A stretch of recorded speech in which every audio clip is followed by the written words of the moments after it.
Hello, hello, and welcome sa Russia TV mga kapatid. At meron tayong debate na magaganap ngayon between Reformed Baptist mga kapatid versus MCGI or ang dating daan. Ang ating topic na pag-uusapan ay patungkol dito sa patutunayan ko na once sheep, always sheep, or once save, always save mga kapatid. Siyempre, ang affirmative dito si Pastor Rene ng Baptist mga kapatid at negative naman si Brother Mario ng MCGI. At sa ating setup ng debate, meron tayong 10 minutes sa presentation, 7 minutes sa pagtatanong, 10 minutes sa rebuttal, 7 minutes sa second cross, at meron tayong 5 minute na final conclusion. Mauna si negative, mahuhuli si affirmative.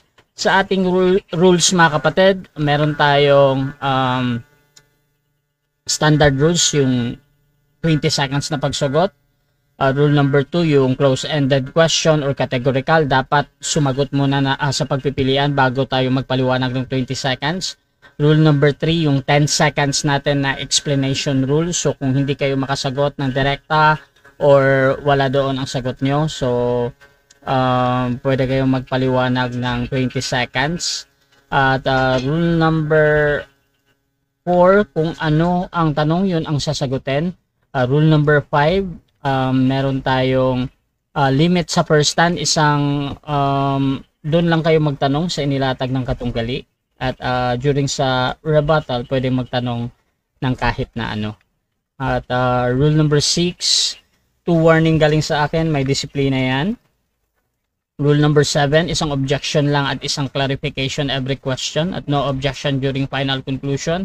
Rule number 8, di po pwedeng pinapahintulutang manlait pisikal at pagmumura mga kapatid, kahit pa sa inyong ang mga salitang ito ay po pwede sa church nyo. So hindi ko papayagang masabi. Rule number 9, no challenge question, yung mga tanong na kung mabasa ko or paano kung mabasa ko. Rule number 10, pwede kayong magtanong ng sensitive question or personal question. Rule number 11, 7 minutes disconnection time limit. Rule number 12, meron akong authority o special authority na magtakda ng bagong rules. Rule number 13, bilang tagapamagitan, ako'y nagsisilbing tagapangasiwa lamang ng debate na ito at hindi ako responsible sa anumang pananaw, paniniwala o pahayag ng mga debater. Hindi rin ako mananagot sa anumang hindi pagkakunawaan, pagkasira ng relasyon o iba pang epekto dulot ng debate na ito. So sumasang-ayon ba ang ating affirmative sa lahat ng nabanggit? Oo, Brad. Brad, may tanong lang ako, Brad, ha? Yes, bro. Pwede bang mag-object kung ang isang debater nag-speech siya sa first statement o kaya sa rebuttal? Pwede ba yon? Hindi. Ano ulit, bro? Pwede bang mag-object? Oo. Sa ano ba, kung ang halimbawa si Mario statement siya, may first statement niya, tapos nag-object ka sa statement niya, pwede ba yon? Along the way? Or Pwede naman. Doon sa presentation, during presentation yan? Oo. Pwede. Okay. Sige. At agree ka, bro, sa ating rules, bro? Opo, ako agree ako doon. Clarify ko. Thank you. At yung ating negative, agree ka ba? Okay, sige, okay lang. Okay, so before natin simulan ng ating debate, syempre gusto ko muna kayong magpakilala sa ating audience at baka pwede nyo ding ikwento kung paano nangyari o naikasa ang debate na ito. Unahin natin ang ating affirmative. Pakilala ka, Pastor. Okay, magandang gabi po sa inyong lahat at ako po ay nagagalak na makaharap si Mario ngayon kasi nag-message si Mario sa akin at sabi niya, wala namang problema kahit sino, liban na lang sa mga babae, no? Hindi ako nag-accept ng debate sa mga babae.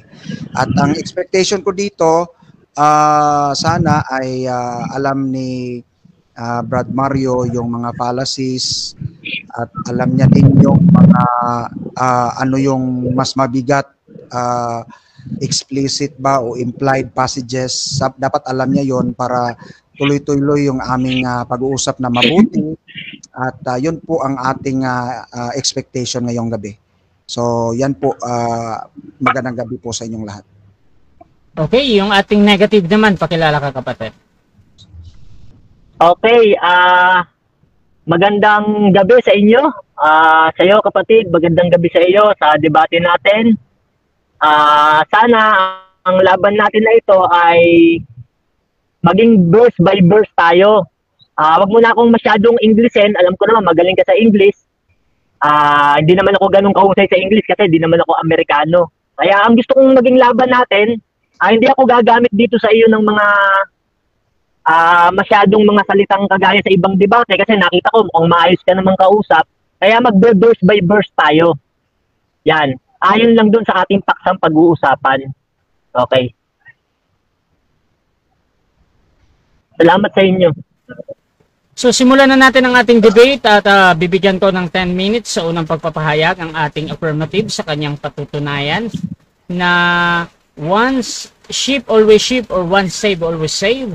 Your time start now, Pastor. Excuse me, Brother Rasha at saka kay Mario, pwede ba maging 12 minutes at extend lang natin ng 2 minutes? Okay lang ba kay Mario? Okay lang. Yung presentation po ba? Presentation? Oo, sa presentation. Okay lang sa akin. Okay sa akin. Okay. Sige. Anyway, puputulin ko naman kapag kahit na basta natapos lang. Okay, magandang araw, magandang gabi po sa ating lahat, no, bilang unang tagapagsalita ng panig ng Pro-OSAS sa Baptist na Reform. Ilalatag ko ngayon ang malinaw, makasulatang batayan na kapag ang isang tao ay naging tupa ng mabuting pastol, emphasis po yung mabuting pastol, siya ay, number 1, hinanap, number 2, iniligtas, number 3, pinatawad, at number 4, iniingatan hanggang wakas. Doon po umiikot yung ating argument, no? Ito'y hindi dahil sa kanyang sariling kakayahan, kundi dahil sa katapatan at kapangyarihan ng mabuting pastol. Hindi ko muna unahan ng pangangatwiran, mga kapatid, no? Ang unang bahagi ng aking pahayag ay nakatuon sa pagbasa at pagpapakita na ang mismong teksto ng kasulatan ang nagtuturo ng seguridad ng tunay na tupa. Una, Lucas 15, 3 up to 7. Ano sabi? Anong sabi dyan, mga kapatid? Hinahanap ng pastol ang nawawala hanggang sa ito'y kanyang matagpuan at nagagalak siya pag-uwi. Ang punto dito, mga kapatid, mga kaibigan, ang parabolang ito ay hindi tungkol sa pagiging masunurin na tupa, kundi tungkol sa isang tupang lumihis. Kaya ang salita dyan sa English, strayed or lost. Sa Griego, ang salitang ginagamit ay apololos. Apololos. Perfect participle po ito sa grammar. Nangagahulugang isang tupa na nawala na, nananatili pa sa kalagayan ng pagkaligaw. Ngunit ang tugon ng mabuting pastol, anong sabi? Hahanapin niya ito hanggang matagpuan niya ito. Ang hanggang dito ay hos here sa Grego, nagpapakita ng certainty of success, hindi posibilidad, mga kapatid, ang pinag-uusapan dito, kundi success. Hindi sinabi, kung gusto ng tupa, babalik ito. Ang klarong sabi dyan, hahanapin siya ng pastol. Ibinabalik niya na may kagalakan. Isang pastol na ganito, kamakapangyarihan at kamapagbiyaya ay hindi tatalo ang kalikuan o kahinaan ng tupa. Pangalawa, Mateo 18:12 hanggang 14. Ano sabi? Hindi kalooban ng inyong ama na may isa na maliliit na ito, referring to the sheep, ang mapapahamak. Kung tingnan nyo ang Mateo, sheep and goat, nag-isa doon sa kingdom, no? Ibig sabihin, nasa loob talaga ang goat at saka sheep, at makikita natin dyan, walang sheep isa dyan na itatakwil, no? Kundi pupunta talaga sa kaharian ng Diyos. Ang itatakwil lang talaga dyan in the final judgment ay ang mga goat. Mga punto, mga kapatid, ang teksto ay halos kapareho na nasa Lucas, ngunit dito may dagdag. Ano ang dagdag? Ang kalooban ng Ama, ang proteksyon sa tupa. The will of God is the protection of the sheep. Ang Grego sa salitang mapahamak ay apolithai. Aorist subjunctive po yan sa grammar na nangangahulugang hindi ito pinapayagan. Hindi ito pinapayagan bilang possibility na kalooban o sa kalooban ng Ama. Ang tupa ay maaring mag-astray, ngunit hindi ito mapapahamak. Sa konteksto ng Mateo 18, ang tema ay tungkol sa pagpapatawad. Alam natin yan, no? Di ba? Bago dumating sa 15 at 18, bago pinag-usapan na magpatawad tayo sa isa't isa, tao-tao, sino po ang modelo? Ang Ama na nagpapatawad at nagbabalik sa tupang ligaw. Kaya tayo nag-forgive sa isa't isa natin, no? For how many times tayo nagpapatawad sa ating kapatid? Sabi ni Jesus Christ, 70 times 7 tayong magpapatawad. Kaya dito modelo ang Ama sa pagpapatawad. Kung gaano niya patatawarin din ang mga sheep or kaya mga tupa. Now, pangatlo, Ezekiel 34:11-16, ano sabi? Sabi ng Diyos, ako mismo ang hahanap sa aking mga tupa. Aking ilalapat ang gamot. Aking palalakasin.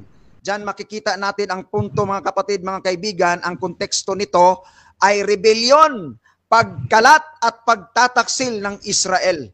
Pero ang tugon ng Diyos sa tunay na mga tupa ay hindi bahala na kayo. Kundi sabi ng Diyos, ayon sa Diyos, ako mismo ang hahanap, tutubos, magpapagaling at magpapanumbalik. Hindi sinabi kung babalik sila, tutulungan ko sila. Wala dyan makita mo sa teksto, kundi sa halip ang sabi, hahanapin ko sila. Sa retorika ng Hebrew parallelism, mga kapatid, ito ay emphatic action ng Diyos mismo. Ibig sabihin, ang Diyos ang gumagawa ng restoration, hindi ang tupa. Pang-apat, Juan 11 hanggang 16, ano sabi? Ako ang mabuting pastol. Ibibigay ko ang aking buhay para sa mga tupa. Ibibigay nga niya ang buhay niya para sa mga tupa. Bakit pa niya itatakwil ng magpakailanman, mga kapatid? Ang punto dito, 3 ulit binabanggit sa kabanatang ito, ang mga tupa ay kanyang tupa, hindi tupa for now. Sa Grego, ang salitang dedome, ibinibigay ay nasa present active indicative. Nagpapakita ng continuous, ongoing giving of life. Ibig sabihin, ang kanyang pagbibigay ng buhay ay hindi ay nagpapatuloy, mga kapatid. Ang pagbibigay niya ng buhay ay nagpapatuloy, hindi nababawasan, hindi nagre-resign. Dagdag pa ni Jesus, mga kapatid, walang makakaagaw sa kanila sa aking kamay.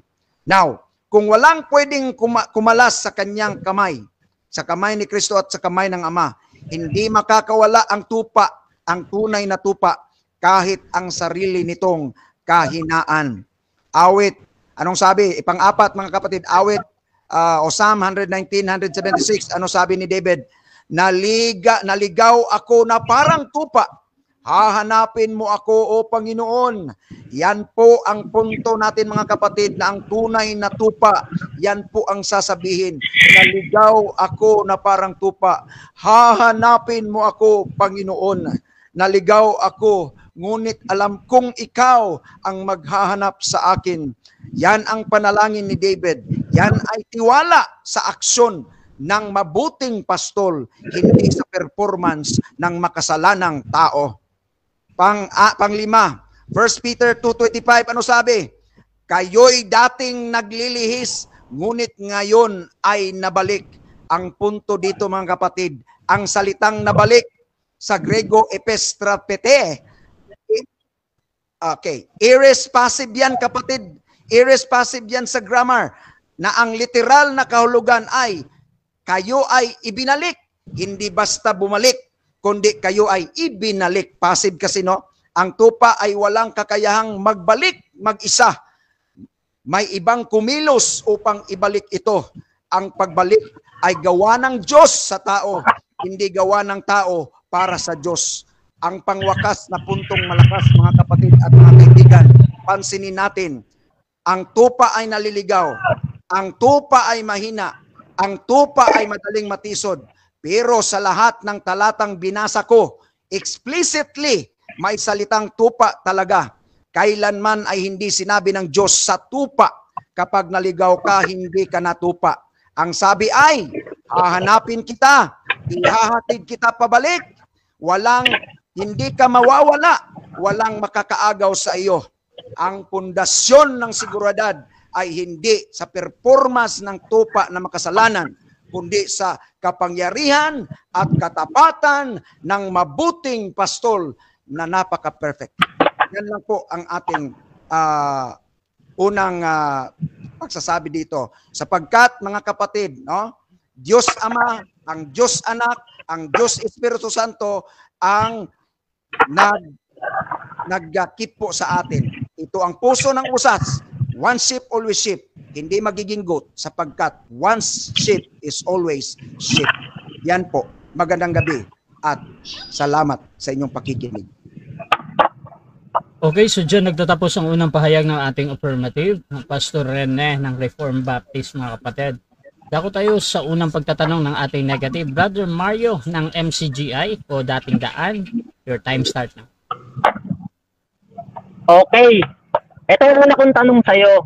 Dinamit mo yung Lucas ng 15, ng 3 hanggang 7. Yan. Yan, hinanap yung mga tupang naliligaw. Yan, tanong ko sa'yo, yan ba tupang tinutukoy dyan na hinahanap ng Panginoon? Yan ba tumutukoy para sa lahat? Oo o hindi, categorical? Lahat ng totoong tupa. Oo. Yan. Lahat ng totoong tupa. Ibig sabihin, kapatid, kahit para mga hentil, tumutukoy rin yan. Yung mga hinahanap ni Kristo na tupa. Teka muna, wait lang. Brother Asha. Teka muna. Di ko masyadong clear yung pagsalita. Siguro lalayo siya sa konti. Stop time. Oo, naka-stop, bro. So, ganito, bro, yung boses mo kasi, Brother Mario, medyo gumagaral-gal siya. Hindi ko alam kung dahil nilalapitan mo or lumalayo ba. Pero, lumayo ka. Ayan, bro, Rasa, ayan. Okay ba? Okay. Yan. Wag mong lakasan masyado yung Hello. Brad, suggestion ko lang, Brad, wag mong lakasan masyado yung boses mo kasi nagfi-feedback, hindi na maklaro. ayan, bro. Ayan, okay lang yan. Yan. Yan. Okay Sige, ba, bro, Rasa? Sige, bro. Yan. Ulitin mo yung tanong kasi hindi ko na... Sige, ulit na yung tanong tayo. Start tayo, bro, Rasa, kasi naulit eh. Okay, proceed, bro. Time resume. Tanong, ginamit ni Lucas ng 15. May hinahanap na tupa dyan. Tanong ko sa'yo, yan ba tupang tinutukoy dyan na hinahanap ng Panginoon? Yan ba tumutukoy para sa lahat? Oo o hindi, categorical? Oo, sa lahat ng totoong tupa. At pangalawa kong tanong, si Kristo ba ay sinugo para sa lahat ng tupa? Oo o hindi, categorical? Oo, sinugo siya para sa lahat ng tupa. Okay, may babasahin ako, kapatid, Dito sa Mateo 15 ng 24, premise ko to para sa tanong sa'yo. Sabi rito, subalit sumagot si Jesus at sinabi, hindi ako sinugo kanino man, maliban sa mga tupang naligaw sa tahanan ng Israel. Sabi ni Kristo, hindi ako sinugo sa kanino man, maliban sa mga tupang naligaw sa tahanan ng Israel. Nung tanongin kita, sabi ko, para ba yan sa lahat? Yung tinutukoy dyan na tupa na hinanap. Sabi mo, oo. Ngayon, sabi ng Biblia, si Kristo pala sinugo para sa tupang nawawala sa Israel. Hindi pala para sa lahat. Tanong ko sa'yo, nagkamali ka lang ba sa sagot mo? Anong talata yun? O tama ka pa rin?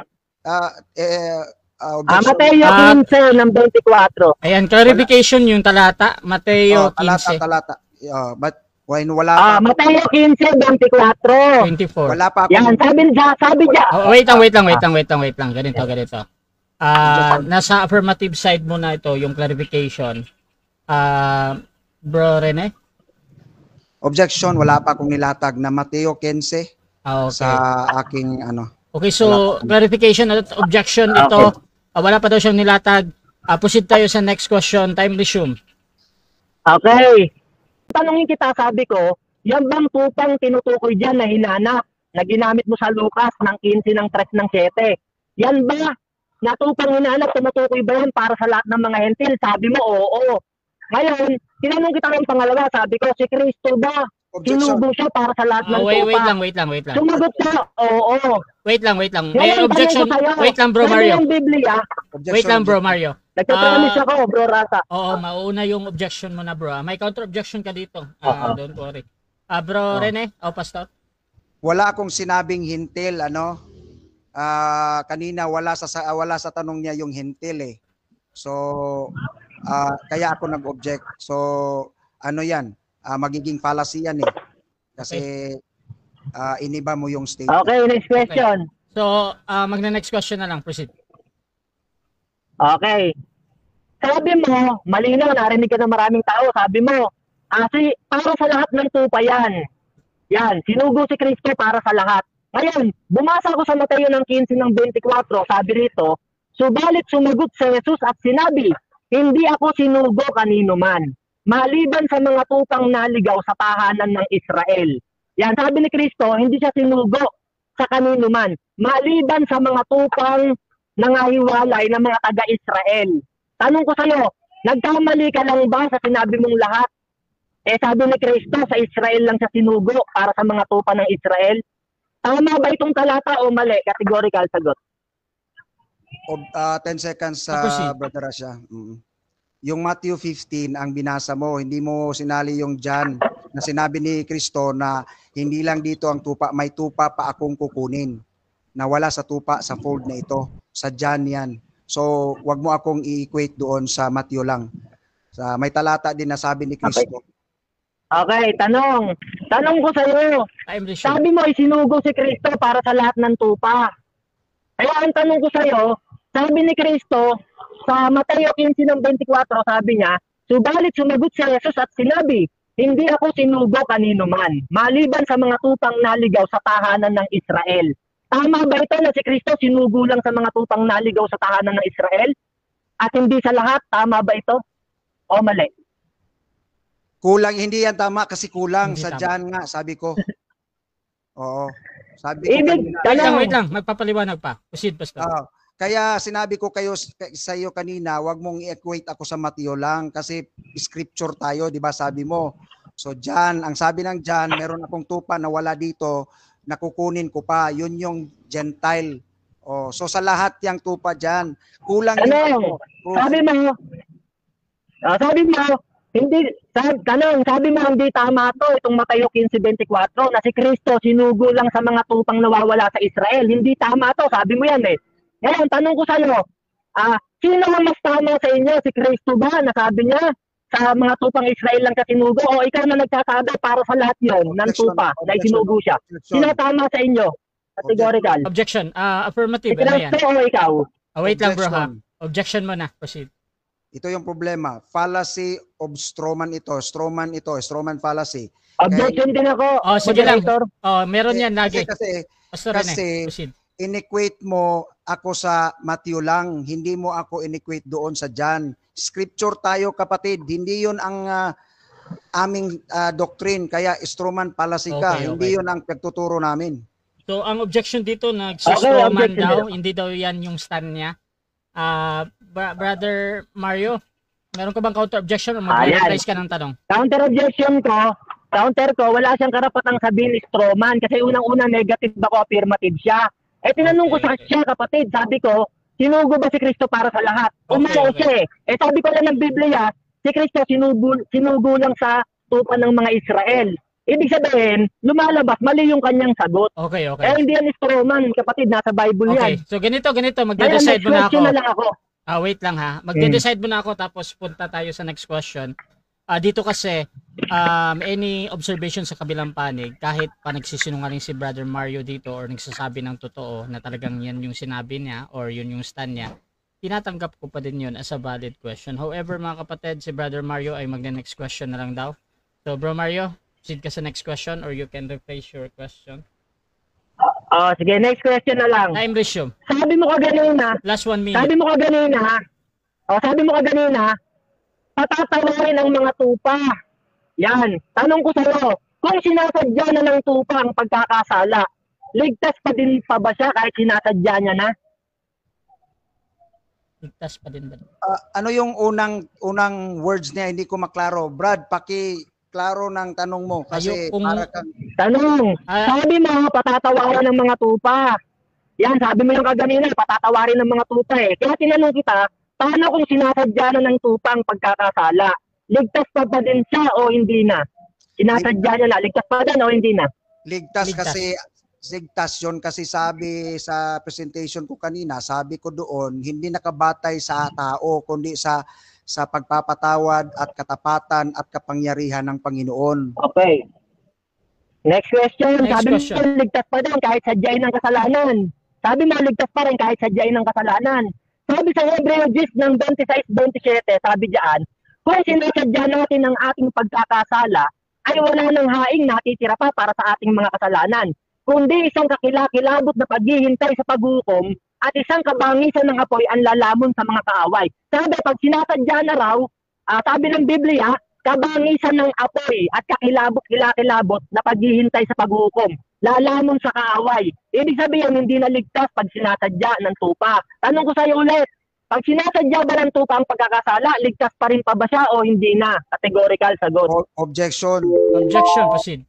Objection. proceed. Fallacy of misinterpretation yan. Wala diyang tupa. Objection din ako, Oo, moderator. wait lang. Patuloy mo na, Bro Rene. Walang tupa na sinabi dyan. Implied yang sa'yo. Sinabi ko sa'yo kanina, explicit. Basahin mo. Kasi nga, explicit ang binasa ko. Inano mo ako ng implied. Explain mo saan ang tupa dyan. Okay. So, Okay. nag-object Objection doon din sa tupa kung saan daw yun. Bro Mario. Okay. Ang tanong ko kasi, Bro Rasa, wala siyang karapatang sabihin ni Stroman policy ako. Unang-una, negative ako. Tutoy na ako sa kanya eh. Kaya Hindi, tinanong ko siya, Stroman. sabi ko, Hindi, ligtas Stroman. ba? Okay. Ligtas ba pag sinadya kasalanan? Sabi niya, oo. Bumasa ako, hindi ligtas. Pag sinadya kasalanan, Okay. ibig sabihin, mali siya ng sagot. Okay, so ganito mga kapatid ha. Doon sa pagtatanong kung ano yung stand niya or yung observation niya para sa kabilang panig, tinatanggap pa din yan as sa moderator as a valid question. However, meron tayong 10 seconds, pwede mo ipaliwanag doon, Pastor, kasi kung merong problem sa tanong, so gagamitin mo ba? May karapatan akong hindi sagutin according to the rules of debate kapag ito ay fallacy. Okay? Kung sasagutin ko yan, sa akin na yan. Kung hindi ko sasagutin yan, sa akin na din yun. Kasi Next nga, question. pag fallacy, hindi ko sasagutin yan. Next question. Okay, next question. Sabi ng Time. si Kristo ang pintuan ng tupa. Time na. 7 minutes time. Okay mga kapatid, so dyan nagtatapos ang ating first na pagtatanong. So shoutout muna kay Rodolfo Caballero, watching you guys. Carlito, sabi ni Carlito, bantay anak pastor kay kusugro man na mamersonal. Shoutout din dito kay Rocab, totoo ang osas Ephesians 4:30 until the day of redemption ang pagtatak ng Holy Spirit. Shoutout din kay Joel, good evening po sa lahat. Good luck sa dalawang magigiting na debatista. God bless po sa ating lahat. At shoutout din kay Aladin Gregorio ng Blood is Salvation Church. Dako tayo mga kapatid sa negative presentation. Brother Mario, your time start now. Okay. Yan, mga kapatid, no? Tinanong ko siya kaganina. Hindi naman ako magtatayo, gigiba ako eh. Kaya okay lang magsalita ako ng ganito. Kasi siya naman ang affirmative. Tinanong ko siya kaganina, sabi ko, pag ang tupa ba, gumagawa ng kasalanan, sinasadya niya na. Sabi ko, ligtas pa rin ba ito? Oo, hindi na. Sagot niya sa akin, ligtas pa din daw kahit gumawa ng kasamaan. Ngayon, binasa ko yung Hebreo 10 ng 26 ng 27. Sabi doon, kapag kung ating sinasadya ang ating pagkakasala, ay wala nang haing natitira pa para sa ating mga kasalanan. Kundi isang kakilakilabot na paghihintay sa paghukom at isang kabangisan ng apoy ang lalamon sa mga kaaway. Sabi diyan, pag sinasadya na natin ang ating kasalanan, wala nang haing natitira pa kasi sinasadya mo na eh. Pero ito pa lang kay Pastor, nagulat ako, sagot niya, ligtas pa din. Eh hindi na ako magtataka, osas nga eh. Kagaya ng iba kong nakalaban, kahit mang-rape, pumatay, magmamaw siya ng bata, asawahin ng nanay, ligtas pa rin kasi nga one save, always save. Kasi ang kanilang dahilan, kapatid, pag nasa kamay ka raw ni Kristo, dito sila naligaw eh. Pag nasa kamay ka raw ni Kristo, hindi ka na maaagaw sa kamay ni Kristo. Kasi nga walang makakaagaw, sabi ng Biblia eh. Kaya lagi kong tanong sa kanila mga kapatid, paano kung ikaw ang aalis, magpapakasama ka? Wala nang makakaagaw sa'yo sa kamay ni Kristo, paano kung ikaw naman ang magpapakasama? Sabi sa Efeso ng 4:18, na sa kadiliman ng kanilang pag-iisip, sila'y nangahiwalay sa buhay ng Diyos. Yan.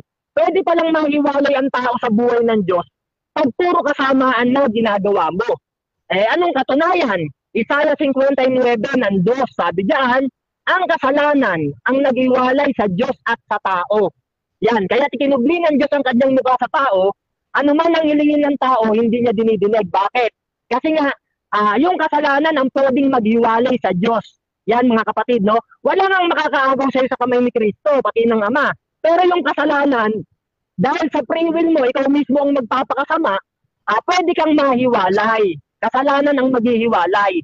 Ang katunayan nga, bilin ni King David sa kanyang anak na si Solomon, sabi niya ganito sa unang Kronika ng 28:9. Sabi ni King David kay Solomon, ngunit ikaw, Solomon, na aking anak, kilalanin mo ang Diyos ng iyong ama at paglingkuran mo siya ng sakdal na puso at pusang pag-iisip, sapagkat sinasaliksik ng Panginoon ang lahat na puso at nalalaman niya ang lahat na haka ng pag-iisip. Kung siya'y hanapin mo ay masusumpungan sa iyo. Ngunit kung pabayaan mo siya, ay itatakwil ka niya magpakailanman. Yan. Sabi ng Biblia, no? Pag pinabayaan mo ang Diyos, itatakwil ka niya magpakailanman. Tanong, si Solomon ba na itakwil magpakailanman? Ewan ko lang dito kung naniniwala si Solomon, naligtas. Pero ako, kung tatanungin niya ako, tanungin niya lang ako mamaya. Ngayon na mga kapatid, no? Sabi ng Biblia, ang Diyos nagtatakwil. Yan. Sabi ng unang Korinto ng 9:27, sabi ni Apostol Pablo, naintindihan niya yan sabi niya, inaampas ko ang aking katawan at aking sinusupil. Baka sakaling sa anumang paraan, pagkapangaral ko sa iba, ay ako rin naman ang matakwil. Yan kapatid, no? Ang Diyos mga kapatid, kahit nasa Diyos ka na, kung puro kasamaan naman ang ginagawa mo, pwede ka itakwil ng Panginoon. Lalo kung ang ginagawa mo, puro kasamaan na, hindi ka na nagbubunga. Pwede kang putulin ng Panginoon. Ganito ang sabi sa Hebreo 6:8. Datapwat kung namumunga ng mga tinik at dawag ay itinatakwil at malapit sa sumpa. At ang kanyang kahihinatnan ay ang sunugin. Yan, no? Pag yung gawa mo puro kasamaan na kahit na kay Kristo ka, itinatakwil at malapit sa sumpa at ang kanyang kahihinatnan ay ang sunugin. Kaya nga sabi ng Biblia, mga kapatid, sabi ni Kristo, sa Juan ng 15:6, kung ang sino mang hindi mananatili sa akin ay matatapong tulad sa sanga at matutuyo at mga titipunin at mga ihahagi sa apoy at mga masusunog. Sabi ni Kristo sa Biblia, kailangan pala ang tao manatili kay Kristo. Kung hindi ka mananatili kay Kristo, sabi ng Biblia, matatapong kang tulad sa sanga, matutuyo, mga titipunin, mga ihahagi sa apoy at masusunog. Yan ba pwede nyo bang alisin sa Biblia yan, kapatid? Itatapon sa apoy pag hindi manatili. Bakit kailangan manatili? Tinuturuan ni Kristo manatili. Kasi sabi ni Kristo, no, sa John 8:31, ito mga kausap niya dito, mananampalataya na. Sabi ni Kristo, at sinabi niya sa mga Hudyong nagsisisampalataya sa kanya, kung kayo'y mananatili sa akin, kung magkagayon, tunay nga kayong mga alagad ko. Yan. Kahit tupa ka ng Panginoon, hindi ka naman mananatili, may free will ka, nagpapakasama ka. Pinili mo ang kasamaan, tupa ka ng Panginoon. Sabi ng Biblia, no, kung hindi ka mananatili, hindi ka tunay na alagad. Sabi ni Kristo, matatapong kang tulad sa sanga. Kaya mahalaga sa isang mananampalataya, sa isang tupa, na nananatili sa kawan. Sa inyo, ewan ko lang sa inyo para bang pag pumasok sa kawan, hindi na makakalabas. Sa Biblia, pag pumasok ka ng kawan, pwede ka pang lumabas, kapatid. Ang katunayan nga, 1 Gs ng 9. Siya'y papasok at lalabas yung mga nangaligtas at makakasumpong ng bagong pastulan. Yan kapatid, no? Hindi ibig sabihin no, na kay Kristo ka na, nasa kamay ka na ni Kristo, pati ng Ama, wala nang makakaagaw sa'yo. Ibig sabihin nun, ligtas ka na ba magpakailanman? Mali kayo dyan.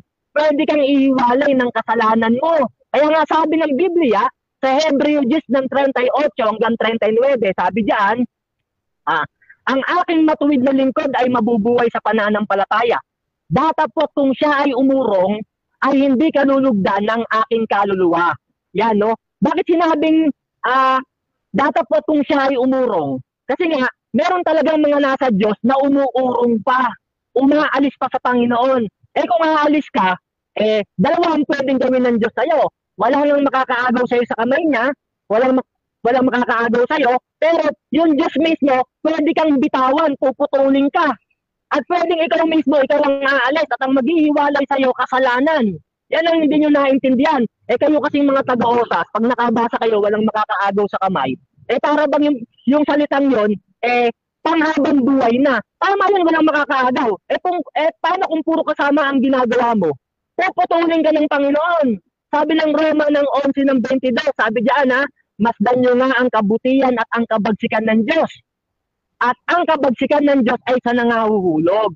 Datapot ang kabutihan ng Diyos ay sa iyo kung mananatili ka sa kanyang kabutihan. Kung sa ibang paraan man, ikaw ay puputulin. Yan, no? Sabi ng Biblia, anong kabutihan ng Diyos nasa iyo? Kung mananatili ka sa kanyang kabutihan. Yan, ligtas ka kung mananatili ka sa kanyang kabutihan. Kung sa ibang paraan man, ikaw ay puputulin. Kaya kahit nasa kamay ka ni Kristo, kung sa ibang paraan man, puro kabalastugan ng ginagawa mo. Kagaya ng, sabi niya, ligtas pa rin nung ibang mga kausap kong oras, kahit mangmolestya ng bata, asawain ng nanay, yung isa namang kausap ko, mangrep at pumatay, ligtas pa rin daw. Paano kung ganyan na mga ginagawa mo? Alam mo, napakasamang kasalanan yan. Puputulin yan, kapatid. Kaya ang one save, always save, malaking kasinungalingan yan. Kaya kayo, pag mangangaral kayo niyan, marami kayong dadalhin sa impyerno. Kaya buti na lang, hindi kami naging katulad ng mga puso ng mga walang malay. Sabi kasi sa Roma 16:18, sabi diyan, sapagkat ang mga ganyan ay hindi nagsisipaglingkod sa Kristong Panginoon natin, kundi dinadaan nila sa maiinam na talumpati at mabubuting pananalita, ano pat dinadaya nila ang mga puso ng mga walang malay. Yan. Pwede niyong dayain yung mga walang alam sa Biblia, pwede niyong mapasunod sa osat. Pero kaming mga nakaunawa, hindi kami susunod diyan, kapatid. Malaking kasamaan yan Ang Biblia pumaputol Ito sabi ng kapatid Mateo ng 8 ng 12. Sabi diyan, datapot ang mga anak ng kaharian ay pawang itatapon sa kadiliman. Sa labas, diyan na nga ang pagtangis at pangangalit ng mga ngipin. Yan. Sabi ng Biblia, datapot ang mga anak ng kaharian ay pawang itatapon sa kadiliman. Yan, kapatid, no? Anak yan ng kaharian. Kapatid, anak yan ng kaharian. Tinapon sa kadiliman. O bakit? Kasi nga, nagtakasama sila. Dumilim yung kanilang pag-iisip. Efeso 4:18. Kaya itinapon sa kadiliman yung mga anak ng kaharian. Mga tupa yan ng Panginoon. Huwag mo naman sabihin hindi. Yung nandiyan sa Mateo 8 ng 12, anak yan ng kaharian, kapatid, tinapon sa labas. Yan ang nagpapatotoo na ang osas at yung one ship always ship mo ay hindi totoo. Kasi nga, nung tinanong kita kanina, nalilito ka na sa mga sagot mo Sabi mo, Stroman policy. Parang nawawala ka na nung tinatanong kita. Sabi ko sa'yo kanina, nung tinatanong kita, sabi ko, si Kristo ba sinugo para sa lahat? Sabi mo, oo, sinugo si Kristo para sa lahat. Sabi ko, para sa lahat ba ng tupa, sinugo siya? Sabi mo, oo. Nung bumasa ako, si Kristo pala, sinugo lang para sa mga tupang nawawala sa mga Israel. Yan palang binabasa niyang Lucas ng 15 ng 3 ng 7. Ang pakahulugan pala niyan, para yan sa mga tupang nawawala sa Israel. Ginagawa mo naman generally. Malatang unawa mo dyan, kapatid. Si Kristo may sabi niya sinugo siya para sa tupang mga nawawala sa Israel. Doon siya sinugo. Hindi para kanino man. Kaya yung sinabi ni Kristo sa Lucas na binabasa mo na hinanap yung tupa na wala, yan ang pakahulugan yan. Mga Israel yan, para yan sa kanila. Kasi dyan nga sinugo si Kristo. Kaya mali pang unawa mo dyan, kapatid, naligaw ka dyan. Si Kristo may sabi niya Sabi niya subalit sinugo ako Yan, si Kristo may sabi yan eh. Sabi ni Kristo, Mateo 15:24, subalit sumagot si Jesus at sinabi, hindi ako sinugo kanino man, maliban sa mga tupang naligaw sa tahanan ng Israel. Yan kasi yung tinutukoy ng parabola ng Panginoon sa Lucas na binabasa mo, yung tupang hinahanap na nawawala. Kasi nga yung mga Israel noon tumalikod. Gagawin mo generally yan para sa lahat ng mga hentil. Anong tanongin kita, para ba yan sa lahat? Sabi mo, oo. Nung bumasa ko, sabi ni Kristo, yung mga tupang nahaligaw pala, para lang sa Israel, doon siya sinugo. Tatanungin mo naman ako mamaya, si Kristo ba para sinugo sa ating lahat? Tama naman, yes naman ako doon. Pero yung parabolang binabasa mo, patungkol yan sa Israel. Huwag mo i-general, kapatid. May context yan. Kaya pala kayo mga naliligaw eh. Ganyan pala kayo mag-aral ng Biblia. Hindi nyo inaalam ang katotohanan. Bumabasa ka pa ng mga Greek-Greek, dinadaan mo pa sa mga Greek-Greek. Sabi ng unang Korinto 14:26, magkaroon kayo ng isang pahayag. Sabi ng Biblia, hanggat maaari, isang pahayag, isang wika. Kung ibig mo tatlo, tatlo. Kung mas maigi, isang pahayag lang. Sabi ng Kawikaan ng 14:28, data po kung walang tagapagpaliwanag, huwag ka na lang magsalita ng ibang wika. May pag-Greek-Greek ka pa. Okay, so dyan nagtatapos mga kapatid ang unang presentasyon ng ating negative. Dako tayo sa unang pagtatanong ng ating affirmative, Pastor Rene ng Baptist. Your time starts Okay. now. Okay. Okay, unang tanong ko sa iyo kapatid. Sino ba ang hahatol sa atin? Ang tao o ang Diyos? Yes, ang Diyos. Kahit nga Diyos. sa mga nasa labas unang Korinto 5:13, sabi diyan, datapot sa mga nasa labas, Diyos ang hahatol. Pero yung mga nakay Kristo na, wala nang hatol yan, Roma 8:1. Pero kung magpapakasama ka, mapupunta ka dun sa mga hahatulan. Kasi nga, puro kasama ang ginagawa mo, mahihiwalay ka, Efeso 4:18. Next question. Next question.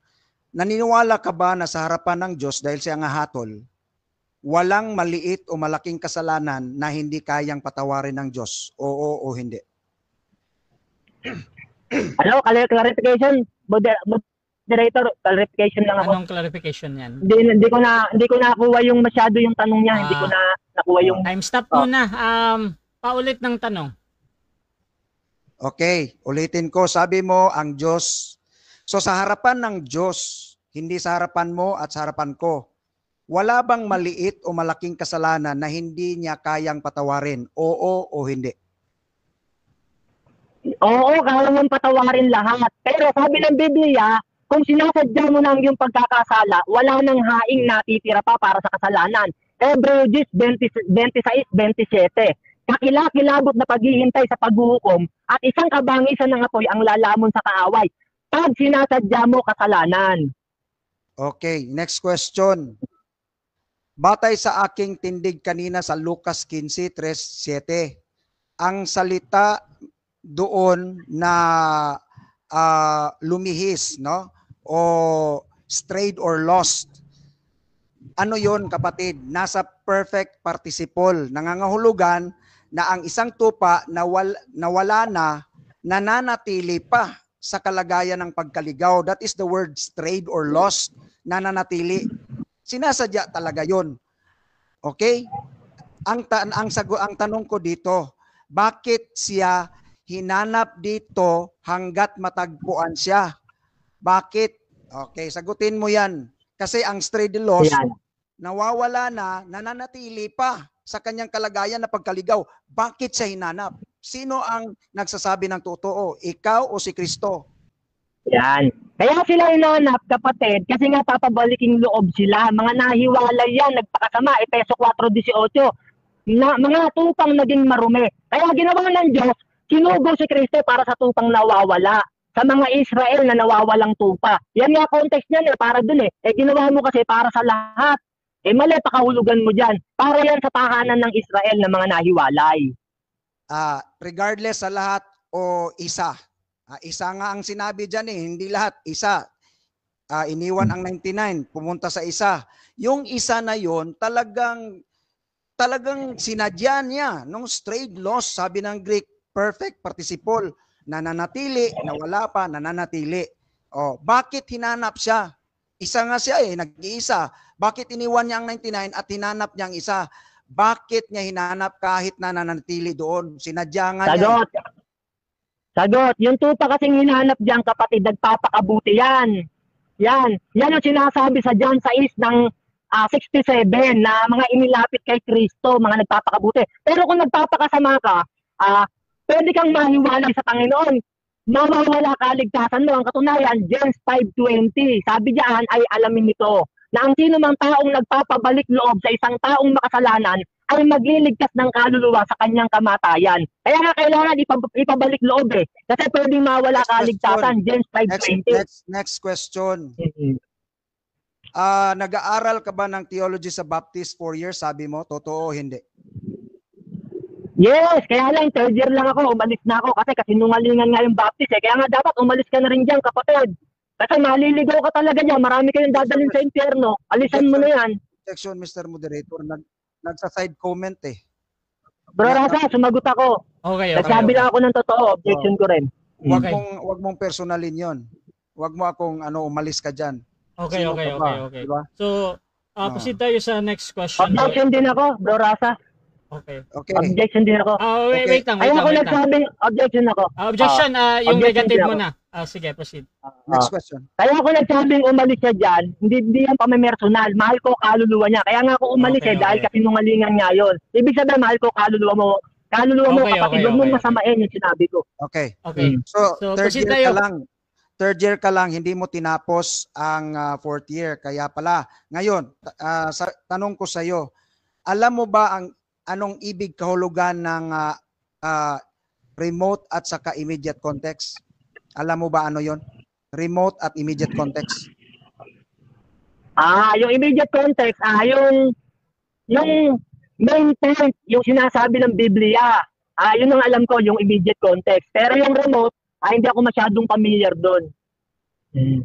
Kaya pala, no? Next question. Okay. Dahil hindi mo alam ang immediate at remote, okay? Hindi mo nga alam, hindi ako magtataka, no, na pumupunta ka ng Objection, moderator. Objection, moderator. Wait lang. Wag lang sabihin, hindi ko alam. Wait lang. Sabi ko yung immediate context, tumutukoy yan sa mga main point ng mga talata. Pero kaya sabihin wala akong sinagot. Okay, wait lang. So, counter objection mo na doon. Yung nag-object siya dahil doon sa walang alam, parang ganon. Pastor Rene? Talagang walang alam, no? Dahil kaming mga hermeneutics, hindi lang ako nag-aral, nagtuturo din ako niyan. Ang sabi ko, talagang mali siya kasi ang immediate context, base kung Lucas 15, doon ka, huwag kang lumipat, immediate yon. Okay, ang so ganito. Sa iba. Now, ang tanong ko... Wait lang. No? Hahatol mo na ako, mga kapatid. So, judgment natin dito, again, parehas lang din to. Any observation sa kabilang panig na alam or hindi alam, sa moderator talagang papayagang mabanggit yan. At pwede namang gumamit ng 10 seconds kung talagang mayroong problem dun sa tanong. So, proceed pa din sa premise, Pastor Rene. Okay, so next question kasi walang ito, no? Ang remote at saka hindi niya naintindihan talaga sa context namin dito na mga... Objection, moderator. Yung sinasabi niya, sumagot ako. Kung iba pagkaunawan niya dun sa immediate context, ganito kasi... Yung sinasabi niya immediate... Objection ako, moderator. Yung kasi sinasabi niya immediate context, depende yan sa premises. Bro, ganito. Na sinasabi. Ganito muna, bro. Kasi yun ang sagot ko. Wait lang, bro. Ganito kasi, bro. Every question, isa lang yung objection natin. At same objection naman to kasi tumututol ka nga sa observation ng kabilang panig. However, again, ang judgment natin, parehas pa din yung una. Even nagsisinungaling si Pastor Rene dito or nagsasabi ng totoo na talagang ganun, bro. Sa moderator, pinapayagan talaga yung ganyan. So, Pastor Rene, proceed again sa yung premise ng tanong. Okay. So, kung naniniwala ka na walang maliit at kung naniniwala ka na walang maliit at malaking kasalanan, paano ba ito patatawarin ng Panginoon, ang maliit at malaking kasalanan? Paano niya ito patatawarin? Paano daw? Yan, ito para matuto ka. Yan, sabi ng Biblia, Hebreo 10:17, lahat ng inyong mga kasalanan kailanman ay hindi ko naaalalahanin pa. Nung sumampalataya ang tao kay Kristo, pinatawad yun. Sabi sa ikalawang Korinto 5:17, siya ay naging isa ng bagong nilalang. Ngayon, nung patawarin ka na, ibig sabihin daw, hindi ka na magkakasala ka pa rin. Pag sinasadya mo na kasalanan, Next question. Hebrews 26:27, itatapong ka sa apoy, Next question. kapatid. Next question. Okay. Ang sabi dito sa Mateo 18, sabi dito na ang salitang kalooban ng Ama, no, ay proteksyon 'yan, no? Okay. Sa Griego ang salitang mapahamak ay apolitai.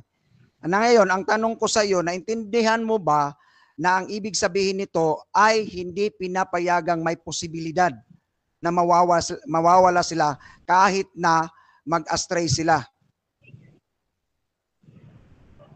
Sagot?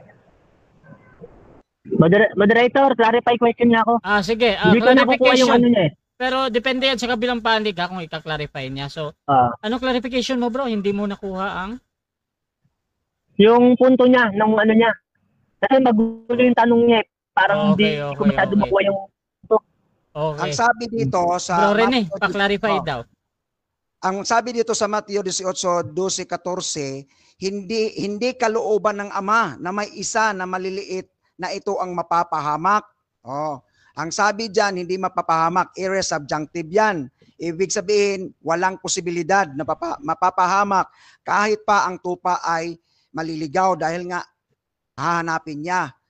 Now, sa salita diyan, naniniwala ka ba diyan sa sinabi ng Biblia? Oo, naniniwala ako dyan, hindi mapapahamak. Pero, kung ikaw mismo magpapakasama ka, ang kasalanan ang maghihiwalay sa'yo. Time. 7 minutes time. Time. Ang kasalanan ang naghiwalay sa atin. Okay, so dyan nagtatapos mga kapatid ang ating first stage ng ating debate. At dako tayo sa ating rebuttal. Pero bago yan, shoutout muna kay Junjun Yana. Basahin mo ang Galatians 5:19-21. Shoutout din kay Jose Rainer Tarayo. Anong maipakita mong prueba na sealed ka ng Holy Spirit? Shoutout din mga kapatid kay Junjun. Mali pa rin, Brad, kasi pag sealed ka na ng Holy Spirit, hindi ka na mawawalay sa Diyos. Shoutout din kay Carlito Rocab at dito din kay G1 Pasiones mga kapatid. Shoutout sa inyo bro. At tuloy tayo. Rebuttal, Brother Rene. Your time start now. Okay, so talaga wala tayong magawa dito kasi nga hindi na niya tapos yung theology niya.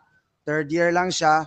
Tapos talagang sa definition niya sa near at saka immediate context, hindi yon. Ang immediate context kasi, kung ano yung nasa Lucas 15, doon ka lang tumatakbo immediate context. Huwag kang lumipad sa ibang bersikulo kapag ang Lucas 15 ay klaro, explicit na sinabi, sheep, may klaro, explicit yun eh. Kaya sinabi ko sa iyo kanina, kung sa court ito at sa rules of hermeneutics, wala ka na, Brother Mario. Kasi nga, sa rule of court, sa rule 133, section number 4, kapag implied yun, circumstantial evidence, kailangan mo pang i-explain kung ang sinabi doon talaga bang totoo.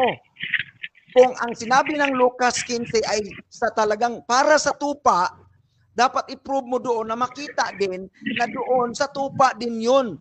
Implied ang sayo. Sinabi mo, lahat ng bersikulo na sinabi mo, implied lahat. Ang sinabi mo nasa kaharian, sinabi ko sa Matthew 18, nakita mo doon na ang sheep at saka goat, nasa kaharian yun. Ang dalawa, nag-mix. Silang dalawa nasa kaharian, ang goat at saka sheep. Nung ito'y final judgment, tinapon ang lahat ng mga goat na nasa kaharian. Nasa kaharian nga, mga Israel na hindi tinanggap si Kristo. Hindi lahat Israel, kapatid, ang sinabi mo dyan, I am against that Israel are saved, no? Na all sila. May piniling Israel, yung hindi tumanggap. So andon mga kapatid, makikita natin ang sheep at saka goat, nag-mix sa kaharian ng Diyos. Pagdating ng huling araw, sineperate na. Yun ang sinabi mo, kaharian, tapos nag-implied ka na kung nasa kaharian, sheep na yun. Mali yun, kapatid. Mali yun na nag-implied ka, kaya nga implied, i-prove mo. I-prove mo by inference. Yun ang sa korte, hindi ka mananalo kahit saan. implied ang sayo, ang sa akin explicit. May salitang ship, Luke chapter 15. Lahat ng binanggit kong talata may salitang ship at ito'y para sa ship. Ang sinabi mong mga talata, lahat implied. Walang salitang ship, kaya talo ka sa korte. Kasi implied. Isa lang example doon, yung sinabi ko, na kaharian, implied mo na kaagad, ano yung ligtas? Sabi sa Mateo, ang sheep at sa goat nagnik sa kaharian ng Panginoon. Sa huling araw, doon na sinegregate. Ang goat doon sa karagat-dagatang apoy. Walang isang sheep. Makita mo doon, hanapan mo ako na may isang sheep na napunta sa impyerno doon sa Matthew chapter 18. Yun ang sinabi ko kanina sa iyo. Dapat sinabi ko, dapat kung explicit yung presentation ko, dapat explicit din yung i-present mo. Dahil kung implied ang itapat mo sa explicit passage ko, wala, butata ka, talo ka sa korte, talo ka sa hermeneutics. Dahil sa rule of hermeneutics, mas mabigat ang explicit na may salita, litra por litra, may salitang ship. Sa'yo wala, implied. In-implied mo na sila ligtas, That is fallacy of equivocation. Fallacy yun. In-equate mo ang kaharian ng mga sheep, no? At saka mga goat, hindi mga kapatid, mga kaibigan, no? Kaya sinabi ko sa iyo dito, napakaklaro na ang sinabi ko mga bersikulo ay explicit passage. Kaya hindi mo mapatumba sa implied passage ang explicit passage. Sana nakuha ko yung lecture ko dito sa Russia. Ang explicit ay hindi yan mapatumba sa implied. Hindi mo yan mapatumba kahit sa korte. Rule 133, section number 4, circumstantial evidence must be provided 3. Tatlo ang i-provide mo. Wala ka kahit isa na na-provide na ang sinasabi dyan, tupa. Wala. Wala kahit isa. Sa bersikulo, kahit anong bersikulo gagamitin mo ngayon, wala, implied lahat. Talo ka. Dahil tatlo sa debate, hindi pwede yan kapatid, o sa rule of court, o sa hermeneutics, hindi mo pwedeng itapat. Kahit na ang remote context, itapat mo sa immediate context, walang power ang remote context. Ang immediate context ay may power kung sabihin, anong ibig sabihin sa... Kung magbasa ka ba ng sulat, Brother Mario, basa ka ng sulat dito, tapos pupunta ka naman sa ibang sulat, tapos babasahin mo, tapos ganun ka ba magbasa ng sulat? Ang Bible, sulat sa mga taga-saan, Korinto, sulat sa mga taga-saan. Kung magbasa ka ng sulat, basahin mo dito, tapos pupunta ka doon, tapos basahin mo, ganun ka ba mag-interpret sa sulat?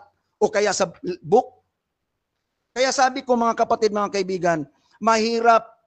Little knowledge is dangerous talaga kasi third year lang eh. So sa rule of Greek, sa rule of hermeneutics, sa rule of court, wala talaga itong si Brother Mario. Lahat implied. Wala kahit isa na mabasa niya doon, ship yun. Wala, ako ship lahat. Lahat ng pinisentar ko sa inyo, Luke chapter 15, tingnan nyo Matthew chapter 18, at ano pa, Ezekiel 34, John 10, 11, 16, isulat nyo yan. Awit, no? 119, 176, 1 Peter chapter 2, 25. Lahat ng iyon mga kapatid may salitang ship, implied, address directly to the ship. Kaya nga sabi ko sa iyo dito kapatid, sabi ni David, naliligaw ako na parang tupa. Ang pagkaligaw ni David, yung pag-rape, yung pagpatay niya kay Uriah at pagsiping niya kay Bathsheba. Anong sabi ni David? Nawala ba ang kanyang kaligtasan? Sabi niya, restore unto me the joy of my salvation. Hindi the relationship. Restore unto me my relationship of my salvation. Kundi the joy of my salvation. Hindi ang kaligtasan, kundi ang kasiyahan ng kaligtasan. Dahil kung nagkasala ka, naligaw ka, talagang hindi ka masaya na Christian. Kaya sabi ni David dito sa Psalm 119, 176, naligaw ako na parang tupa. Hahanapin mo ako, O Panginoon. Yan ang patunay na ang tunay na tupa ay hindi maliligaw at hindi mawawala dahil sabihin niya sa sarili niya, trust, faith. Hahanapin mo ako, O Panginoon. Basahin mo yan. directly addressed to the sheep. Literal. Litra por litra. Andun ang salitang sheep. Ang sayo, wala. Kahit isang bersikulo na sinabi mo, walang salitang sheep. In other words, implied. Pwede kitang debatihin kahit sa John chapter 15, pwede kitang debatihin dyan kapatid. Mag-iba tayo ng magdebate tayo sa John chapter 15. Ipakikita ko sa iyo kung ano ang immediate context dyan. Ang words, ipakita ko sa iyo na mali ang pag-intindi mo. Implied lahat yan kapatid. Implied, implied, implied, implied. Hindi explicit. Ngayon, sa debating ito, ngayong sa gabing ito, napatunayan ko kay Mario na si Mario ay implied preacher, implied debater. In other words, lahat ng sa kanya at wala siyang tatlong prueba na sa circumstantial evidence, dapat tatlo. I-provide mo yan. Ha? Topics, context, words, grammar, tanan, lahat. I-provide mo yan. Kung hindi mo yan mo-provide, ang implied ay hindi makakatalo sa binigay kong explicit passage na may salita na para sa mga tupa talaga. Ngayon itong sa Mario, ngayong gabi napatunayan natin na implied lahat ang kanyang mga verses. Implied sa kanya lang yun. Ngayon ito galing sa Diyos itong salita dahil nagbitiw siya. Nagbitiw siya na para ito sa mga tupa. Ang mga tupa, sinabi ko na sa inyo mga kapatid, mga kaibigan, ang mga Greek words lahat, itong tupang ito, hindi lang sinadya, nananatili pa siya. Sabi doon sabi doon sa interpretation. Mga kapatid at mga kaibigan, sa Lucas 15, napakaklaro, the word strayed or lost ay hindi lang nawala, kundi nananatili pa sa kalagayan ng pagkaligaw. Anong sinabi ni Kristo? Hahanapin kita, hindi kita tatantanan hanggat hindi kita makikita. Yan ang promise ng mabuti at makapangyarihang Panginoon namin. Hindi tulad sa iyo, hindi mabuti ang iyong tagapagligtas.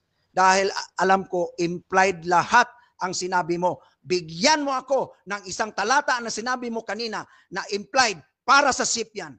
Maniniwala ako sa iyo.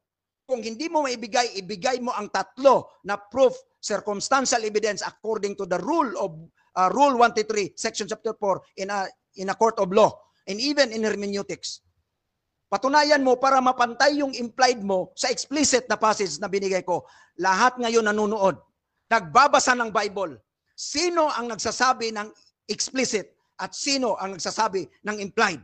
Ngayong gabi na patunayan ko, explicit ang sa akin na evidence. Ang sa kanya implied evidence, walang korte na magsasabi nanalo ka, Mario. Nanalo ka. Dahil implied ang mga passages mo. Wala. Ako. Klarong-klaro. Ngayon, kung tanungin mo ako kung klaro ba yan, explicit ba, may sheep ba dyan, sasagutin kita ng diretso. Ikaw mismo ang magbasa, kapatid at kaibigan. Now ngayon, ang daming verses na sinabi mo kanina. Ngayon sabi mo, maliit o malaki, patatawarin ng Diyos. Ngayon kung magkasala ako ng malaki, mulis yan ng bata. Ikaw nagkasala ka ng pornography. Tumitingin ka sa YouTube, kahit saan dyan sa video. Sa harapan ng Panginoon, malaki ang sa akin, sa iyo maliit. Mario, maliit sa iyo, malaki sa akin. Nagmulisya ako ng bata. Ikaw, araw-araw nanonood ka ng pornography. Halimbawa lang yan. Sa harapan ng Diyos, sino ngayon ang mas masama sa atin? Ha? Maliit o malaki? Ngayon, kapag nag-confess ako, nag-repent ako, tapos ikaw wala. Sino ngayon? Ang tupa. Kasi sabi ni David, Panginoon, hahanapin mo ako. Yun ang puso ng tupa. Paniniwala, Lord, hanapin mo ako. Paniniwala yun, kapatid at kaibigan. Kaya ka na umalis sa totoong Kristo, ang mabuting pastol na Kristo. Ang pastol mo ngayon hindi mabuti. Kasi nga mawawala ka, hindi ka niya hahanapin. Ilang beses magpapatawad ang Panginoon? Sabi niya, may nagtanong na disciple, ilang beses? 70 times 7. Alam mo ba? Magkasala kang 7. Ngayon, nagsinungaling. How many times? Sabi niyang Diyos, patawarin mo yan. Kung patawarin natin ang ating kapatid, siya hindi magpatawad sa atin? Sa tupa. Anong klaseng Diyos meron ka? Anong klaseng pastol meron ka, Mario? umalis ka sa totoong mabuting Time. pastol. Okay, so dako tayo sa 7 minutes na pagtatanong. Bro Mario, your time start now. Bro Mario, nakamute. Okay, rinig Yan. mo ako, bro Rasa. Dinig bro, proceed bro. O, yan. Sabi mo, yung mga anak ng kaharian na tinapon, mga goat, sabi mo yan, narinig ka ng maraming tao, wag kang magsisinungaling. Sabi mo, yung mga anak ng kaharian na tinapon, mga goat, yan. Sabi sa Mateo 13:38, ganito ang sabi. At ang mabuting binhi ay ito, ang mga anak ng kaharian. Sabi ng Biblia, ang wait lang, mabuting binhi ay mga lang. anak ng kaharian. Wait lang bro Mario. Nagsisinungaling ka ba sa harap ng maraming mga tao? Wait lang bro Mario ha. Objection muna. Papahiya ka ngayon. Wait lang bro. Bro Rene, objection. Okay. Objection yan, fallacy yan, kasi Matthew 18 yung sinabi ko, immediate Objection din ako. immediate wait lang. context. Objection din ako. Wait lang bro Mario, wait lang. Gusto ko lang maintindihan muna kay objection ni Pastor Rene. Paulit nga bro. Ang objection ko, lumipad siya sa ibang Matthew. Ang sabi ko sa Matthew 18, klaro dyan, dyan ka magbase sa immediate context. Fallacy yan sa equivocation kasi nga, hindi. Objection din ako. Okay. So, Yan. nag-object ka doon Moderator. sa Mateo 18. Wala siyang karapatang sabihin policy. Yung tanong ko, unang-una, rebuttal to kahit anong tanong. At sabi niya pa kaganina, siya may sabi niyan yung mga goat, tinapon yung mga anak ng kaharian. Ang linaw, narinig siya ng maraming tao, wag kang sinungaling. Okay, so ganito. Makapahiya ka ngayon. Okay, so judgment Sumagot natin ka. mga kapatid. Ganito. So again mga kapatid, sa moderator kasi, hindi ako judge dito either that is true or not. Ang tinitake ko lang naman is yung question. Now, meron tayong 10 seconds na pagpapaliwanag. Doon mo sabihin kung ano yung problem doon sa tanong. Clarify question ako, moderator. Okay, 10 Bro, seconds. Rene, 10 seconds. gagamitin mo. Okay, 10 seconds ako. Clarify question. So ganito Okay. muna. Wait lang bro Mario. Ganito muna. Yung question mo kasi hindi pa yun buo bro. Gusto ko lang buuin mo muna tapos 10 seconds natin kay Brother Rene. Okay, sige. 10 Yan, seconds. sabi mo yung mga anak ng kaharian, sabi mo yan, narinig ka ng maraming tao, wag kang sinungaling. Sabi mo yung mga anak ng kaharian, goat, kaya tinapon. Sabi naman ng Mateo 13:38, at ang mabubuting binhi ay ito, ang mga anak ng kaharian. Yung mabubuting binhi daw, mga anak ng kaharian. Sabi mo mga goat yun. Sabi ng Biblia, mabubuting binhi yun, yung mga anak ng kaharian. Hindi yung goat. Anong ko sa'yo? Nagsisinungaling ka ba sa harap ng maraming tao ngayon? Oo o hindi? Categorical. Hindi ako nagsisinungaling kasi ang Matthew chapter 18, yung goat na yon, ang sinabi ko mga anak din ng kaharian yon, Israel din yon. Wait lang. Sumasagot pa. Wag mo na. Proceed lang. Yung sinabi mo, mga mababait yon, di ba? Yung dito sa Matthew 18, napakaklaro. Ang basahin mo ang context nga, immediate context. Next question. Para si yun. Okay. Tanong, ibig sabihin pala, etong mabubuting binhi ng mga anak ng kaharian, itinapon to sa labas sabi sa Mateo 8 ng 12. Tama ba ito na itinapon sila? Yung mga anak ng kaharian, tama ba ito o mali? Anong talata ginamit mo? Pakiulit nga. Clarification. Anong talata da? Mateo 8:12. Tama ba ito na 8:12. tinapon yung mga anak ng kaharian? Tama ba ito o mali? Categorical. Objection. Okay, so objection Kung muna. objection ka naman Wait lang. Kakainis. Wait lang bro Mario. Objection. Daming objection Wait lang bro, wait lang ha. So pwede naman mag-object every question. Bro Rene, proceed bro. Ang Matthew, explicit yan para sa sheep at goat. Hindi makasagot Oh, hindi. Wait lang. Nagsa-side comment itong si Mario. Bro, Mario. ganito bro Mario. Objection naman to, may counter objection. Gusto ko lang maintindihan again bro Rene, yung objection mo bro. Kasi nga explicit ang passage ko, no? Sheep and goat andyan. Basahan mo ako dyan sa Matthew na sinabi mo, sheep and goat, basahan mo ako. Okay. Para may tapat mo yung explicit sa implied mo. Implied yan eh. Okay. Okay, Bro Mario, counter tanong. objection meron ba? Yan. Wala siyang karapatang sabihin na mali ang mga tanong ko. Dahil unang-una, kontra nga ako sa kanya. Siya ang mali. At Okay. wag mo akong paparatangan na implied ako, hindi ka Diyos. Tao ka Okay, lang, okay. kapatid. Sumpahin ng taong tumitiwala sa tao. Wala akong tiwala sa mga So tuong ganito yung ang baptist. judgment natin mga kapatid ha. Doon sa tanong ni Mario patungkol doon sa verse, tinatanggap ko yun as a valid question naman. Again, you can use your 10 seconds, Brother Rene ha. Bro Mario, Ay. paulit nga yung tanong mo muna bro, tapos tingnan natin kung paano i-take ito. Okay. Magbabago na akong tanong, bro Rafa. Okay. Ito tanong ko Change sa'yo, question. bago. Proceed. Oo. Time resume. Ito tanong ko sa'yo, bago. Pag ang isang tupa ba, sabi mo, makakagawa pa rin ng kasalanan. Sabi mo, huwag kang magsisinungaling. Kaya pa rin makagawa ng kasalanan ng tupa. Ngayon, tanong ko sa'yo, pag gumawa ba siya, inasawa niya yung nanay niya, ligtas pa rin ba yung tupa? Pag nakagawa ng kasalanan dahil sa sarili niyang free will, ligtas pa rin? Oo, hindi, categorical. Oo yan, kaya dahil Yes. sinabi ko sa iyo kanina, Okay. wag mo na. Proceed na.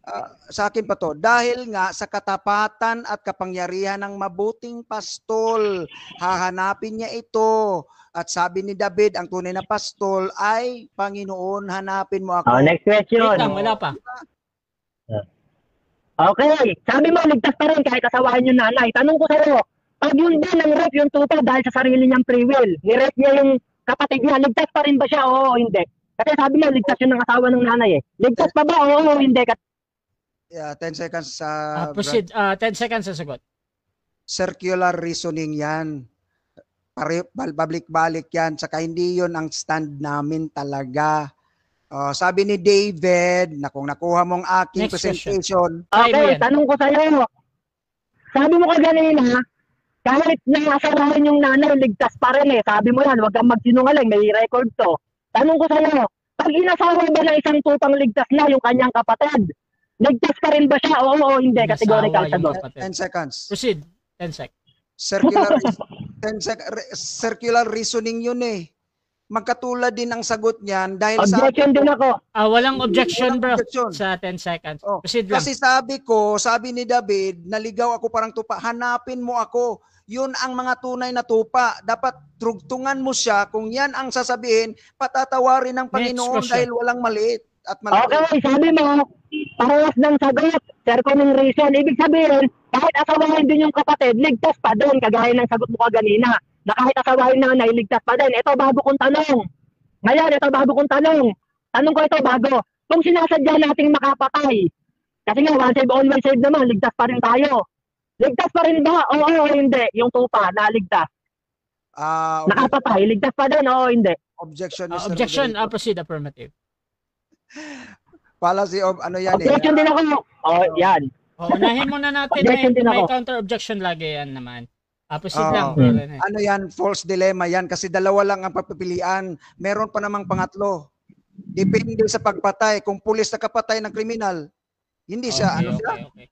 So, meron daw ibang pagpipilian. Counter objection, meron ba? Or magre-rephrase ng tanong? Okay, counter ko. Sabi niya kaganina, kinaklaro ko kasi yung mga sagot niya, moderator, kaya ganito ako magtanong. Sabi ko sa kanya kanina, pag ang nanay ba, inasawa, ligtas pa rin. Sabi niya, ligtas pa rin daw. Kahit daw yung ate asawahin, pag ligtas ka pa rin daw, sabi niya. Kaya tinatanong ko sa kanya, kung makapatay ba tayo, ligtas pa rin ba tayo? Inaklaro ko kung talagang ligtas talaga sa kanila eh. So, Ligtas dito, pa rin ba? Oo, hindi na. Categorical. eto mga kapatid, sa objection dito, meron daw ibang option dito, Brother Mario. At Bro Rene, kung pwede mong gamitin yung 10 seconds mo para doon Okay. sa ibang option. Proceed. Okay, gamitin ko ang 10 seconds, no? Kung nakapatay ang pulis dahil adik lumaban, kung pumasok yung magnanakaw, napatay ko, okay lang yun, sabi ng Bible. Next question. Okay, kung sinasadya mo na ikaw talaga papatay, sinasadya mo na, kasi sabi mo, ligtas pa rin eh, kahit gumawa ng kasalanan eh. Sinadya mo na, ligtas ka pa rin ba? Oo, hindi na. 10 seconds. 10 seconds. Kung ako ang pulis, lumaban ka, sasadyain ko talagang patayin ka. Kung ikaw magnanakaw, pumasok ka sa bahay ko, sasadyain ko talagang papatayin ka. Okay lang yun, sabi ng Bible. Next question. Tanong, ligtas ka pa rin, kahit makapatay ka, ligtas pa rin? Oo, hindi. Ligtas. Si David nga ilang napatay. Ligtas. Dahil nga, wag mo nang mag-side. Bro, sumasagot Okay. pa bro. Nadidistract siya bro sa tawa mo. Proceed lang. Off mo na ang Brother Rasha. Off mo na yung time natin. Okay, proceed bro. Kapag ganitong klaseng debater, bro Rasha, bastos ito eh. Wag ganyan bro, tanong yan. Nag-ano Objection yan, ako. Oh, wait lang bro. nagsa-side Wait lang bro. comment, huwag kang magbastos na nagsalita pa ako, magsalita ka din. Ayan. So, ganito mga kapatid. Bro Mario, again bro, nadidistract yung ating sumasagot bro dun sa tawa mo. So, kung pwede ka namang tumawa, wag ka lang mag-open cam. So, ayaw mag-open mic. So, ganito, Pastor Rene, proceed ka pa rin sa sagot mo. Okay, 10 seconds. Si David nga, ilang ang napatay niya. Pero sabi niya, ligtas pa rin siya. Restore unto me the joy of my salvation. Depende sa pagpatay. Sinadya talagang pagpatay. Oh. Next question. Okay. Tanong ko sa'yo, ang kasalanan ba pwedeng maghiwalay sa tao? Oo o hindi? Categorical. Sabi ng Bible yan, pero, okay, 10 seconds, Proceed. 20 seconds. Pero kapag nag-repent ka, nag-confess ka, sabi ng Bible, patatawarin ka kung totoo kang tupa. Napakaklaro ang presentation ko kanina. Next question. Ayun, okay. Time na, seconds na lang. So mga kapatid, dyan nagtatapos ang second cross. Dako tayo sa rebuttal ng negative. Proceed, Brother Mario. Okay, magandang gabi sa inyo mga kapatid. Nakita nyo no, yung aral ng Calvinist pala, kahit mang rape sila pumatay, ligtas pa rin daw. Ginamit pa si David. Tapos tinanong ko, kung asawawin mo nanay mo, ligtas ka pa rin ba? Sabi niya, oo. Huwag kang magsisinungaling, narinig ka ng mga tao. Tinanong ko siya yung pangalawa, sabi ko, kung asawawin mo yung kapatid mo na babae, ligtas ka pa rin ba? Sabi niya, oo, ligtas pa rin daw. Grabe kasamaan nyo. Kahit asawain ng kapatid, ligtas pa rin. Kahit asawain ng nanay, ngayon mapapahiya ka ngayon sa mundo. Unang-una, sinasabihan mo, implied ako, wala kang karapatan, lalo na hindi ka Diyos. Biruin mo, kasamaan mo palang pastor ka. Alam niyo mga kapatid, no? Malaking kasamaan gagawin nito sa lupa pag ito papakinggan natin. Kasi nga, sa kanila, kahit mang rape at pumatay, ligtas pa rin. Tapos pa-delay-delay pa kayo nung una. Ngayon, ganito mga kapatid, no? Pasok tayo sa mga talata. Ngayon, sabi sa Hebreo 10 ng 26 ng 27, sapagkat kung sinasadya natin ang ating mga pagkakasala, ay wala nang haing natitira pa patungkol sa kasalanan. Kundi isang kakilakilabot na paghihintay sa paghuhukom at isang kabangisan ng apoy ang lalamon sa mga kaaway. Yan kapatid, no? Lalamunin kayo ng kabangisan ng apoy. Kasi ang ginagawa nyo, ligtas pa rin sa inyo kahit mang rape pumatay. Alam nyo, malaking kasama ang gagawin nyo sa mundo. Alam nyo, sabi ng Biblia, no? Sa Hebreo 10 ng 38, ang aking matuwid na lingkod ay mabubuhay sa pananampalataya. Datapwat kung siya ay umurong, ay hindi kalulugdan ng aking kaluluwa. Pag umuurong pa lang isang mananampalataya, hindi kalulugdan ng Diyos.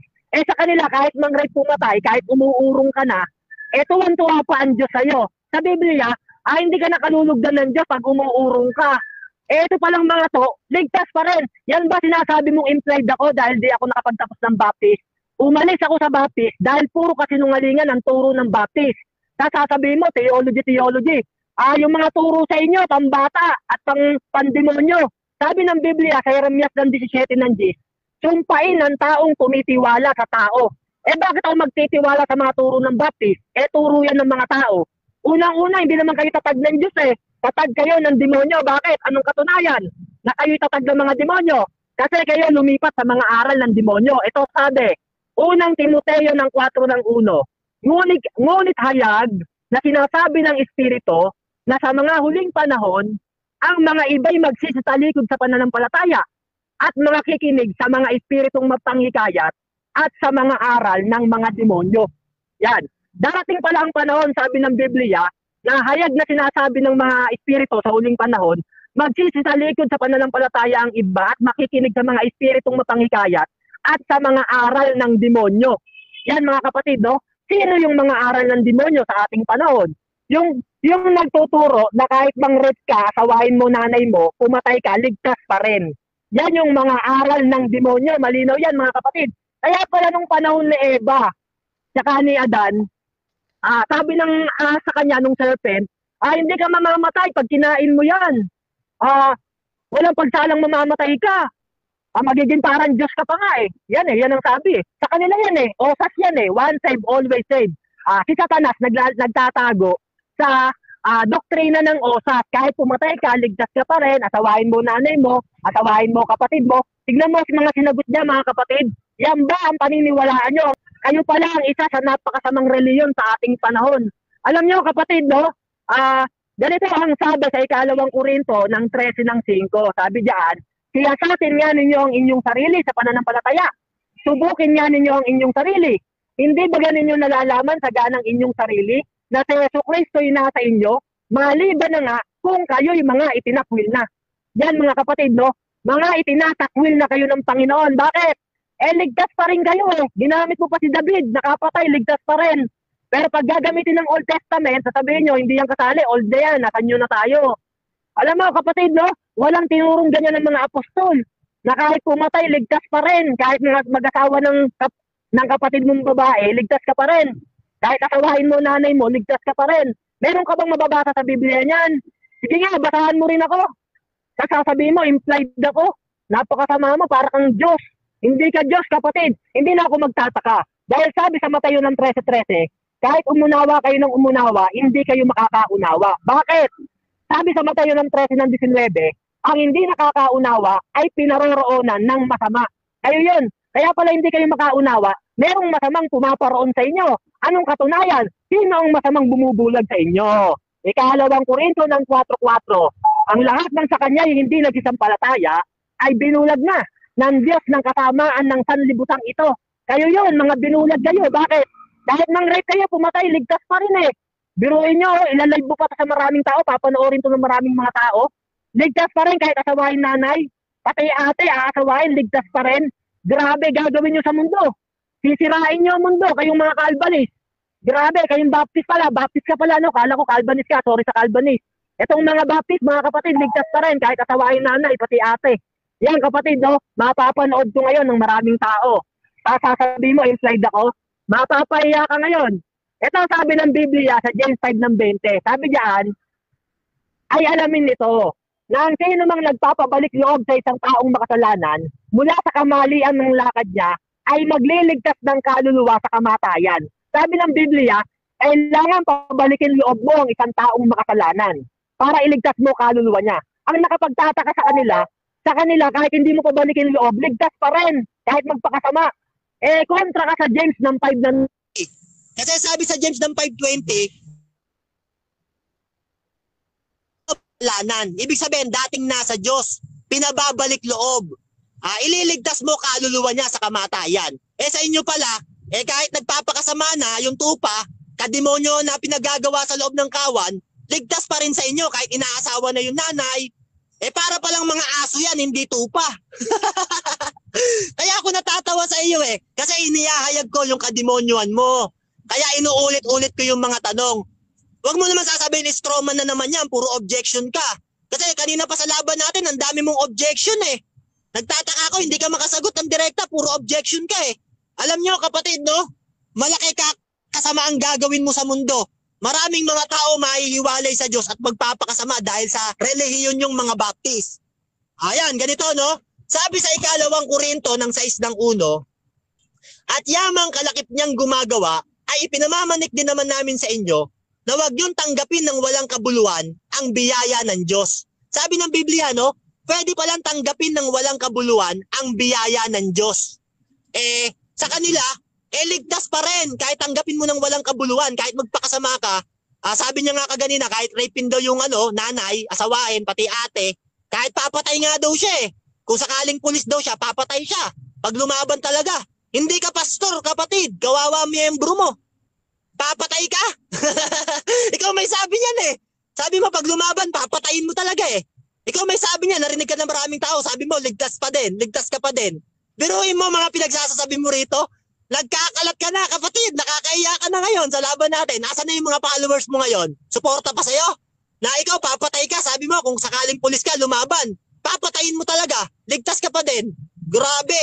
Maraming lolokohin kang mga membro mo. Kawawa mga membro mo, kapatid. Alam mo, sabi ng Roma ng 11:22, masdan mo nga ang kabutihan at ang kabagsikan ng Diyos. At ang kabagsikan ng Diyos ay sa nangahuhulog. Yan, mabagsik ang Diyos sa mga nangahuhulog. Pero sabi ng Diyos, ang kabutihan ng Diyos ay sa iyo kung mananatili ka sa kanyang kabutihan. kung sa ibang paraan man, ikaw ay puputulin. Yan, no? Kung puro kasamaan na pinaggagawa mo, yung bunga mo, puro kasamaan na, puputulin ka. Yan, kapatid, no? Yung kaligtasan nawawala. Tanong, nagiba ko ba? Gibang-giba. Anong katunayan na ang Diyos pumuputol at mahalaga ang gawa? Hebreo 6:8. Datapwat kung namumunga ng mga tinik at dawag, ay itinatakwil at malapit sa sumpa at ang kanyang kahihinatnan ay ang sunugin.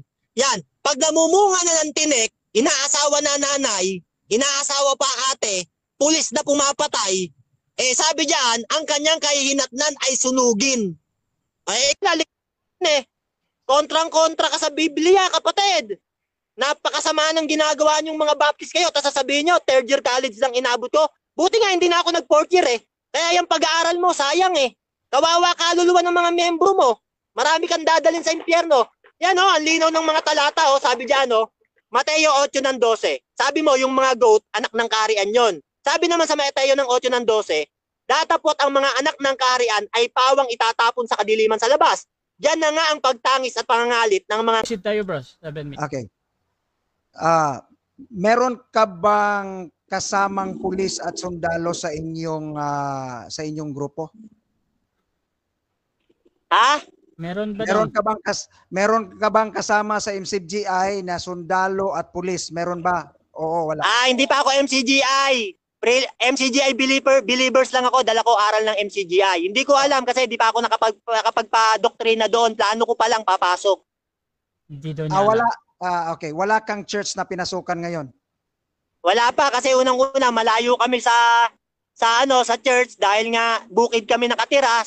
Ang layo kaya hindi pa ako makapagpa-doktrina. Plano ko pag-uwi sa Maynila. Pero kausap ko na mga MCGI at tinatanggap nila ako bilang kapatid. Next question. Okay.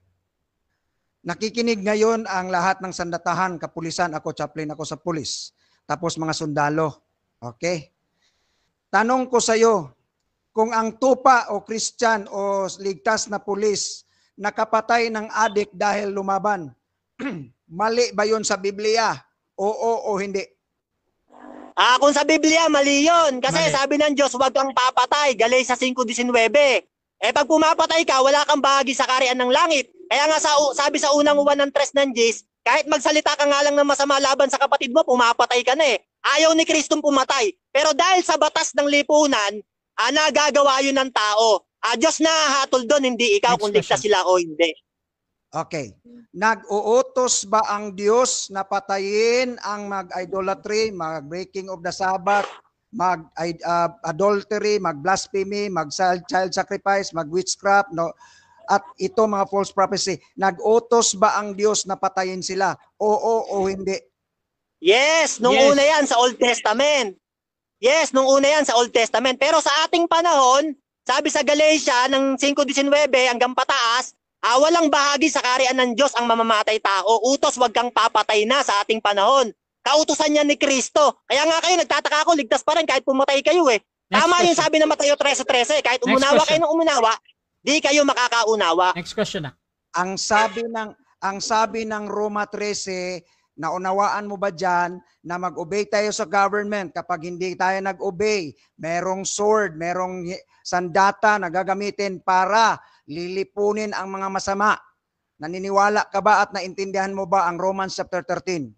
Oo o yes, hindi? mag-o-obey ka. Pero hindi ibig sabihin nun, papatay ka na at susunod ka kahit pumatay ka na. Dahil utos ng gobyerno, mali yun. Ayaw ni Kristo ng pagpatay. Hindi katulad nyo, ligtas pa rin kahit pumatay mang rape. Ligtas pa rin kahit asawain nanay. Mali yun, kapatid. Walang bahagi sa kaharian ng langit yan. Revelation 21:8.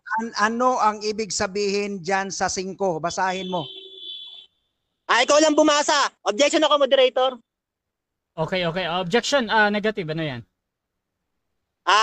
Inuutusan niya akong bumasa. Wala siyang karapatang mag-utos. Ang trabaho niya, tumanong. Kung gusto niya, basahin niya, tapos sasagot ako, tumanong siya. Bro Rene, meron ka bang counter-objection dyan? Or proceed na? Hindi, babasahin ko. Okay, proceed bro. After this, bigyan mo ng explanation Romans 13. Sinasalabas siya dapat makita. Sabi dito, wherefore you must needs be in subjection not only because of the wrath but also for conscience sake. Ano sabi dito mga kapatid at mga kaibigan? Wait lang ha. Wait lang. Sabi dito, verse 4, for he is the minister of God to thee for good, but if you do evil, be afraid, for he beareth not a sword in vain, for he is a minister of God, to execute wrath upon him that doeth evil.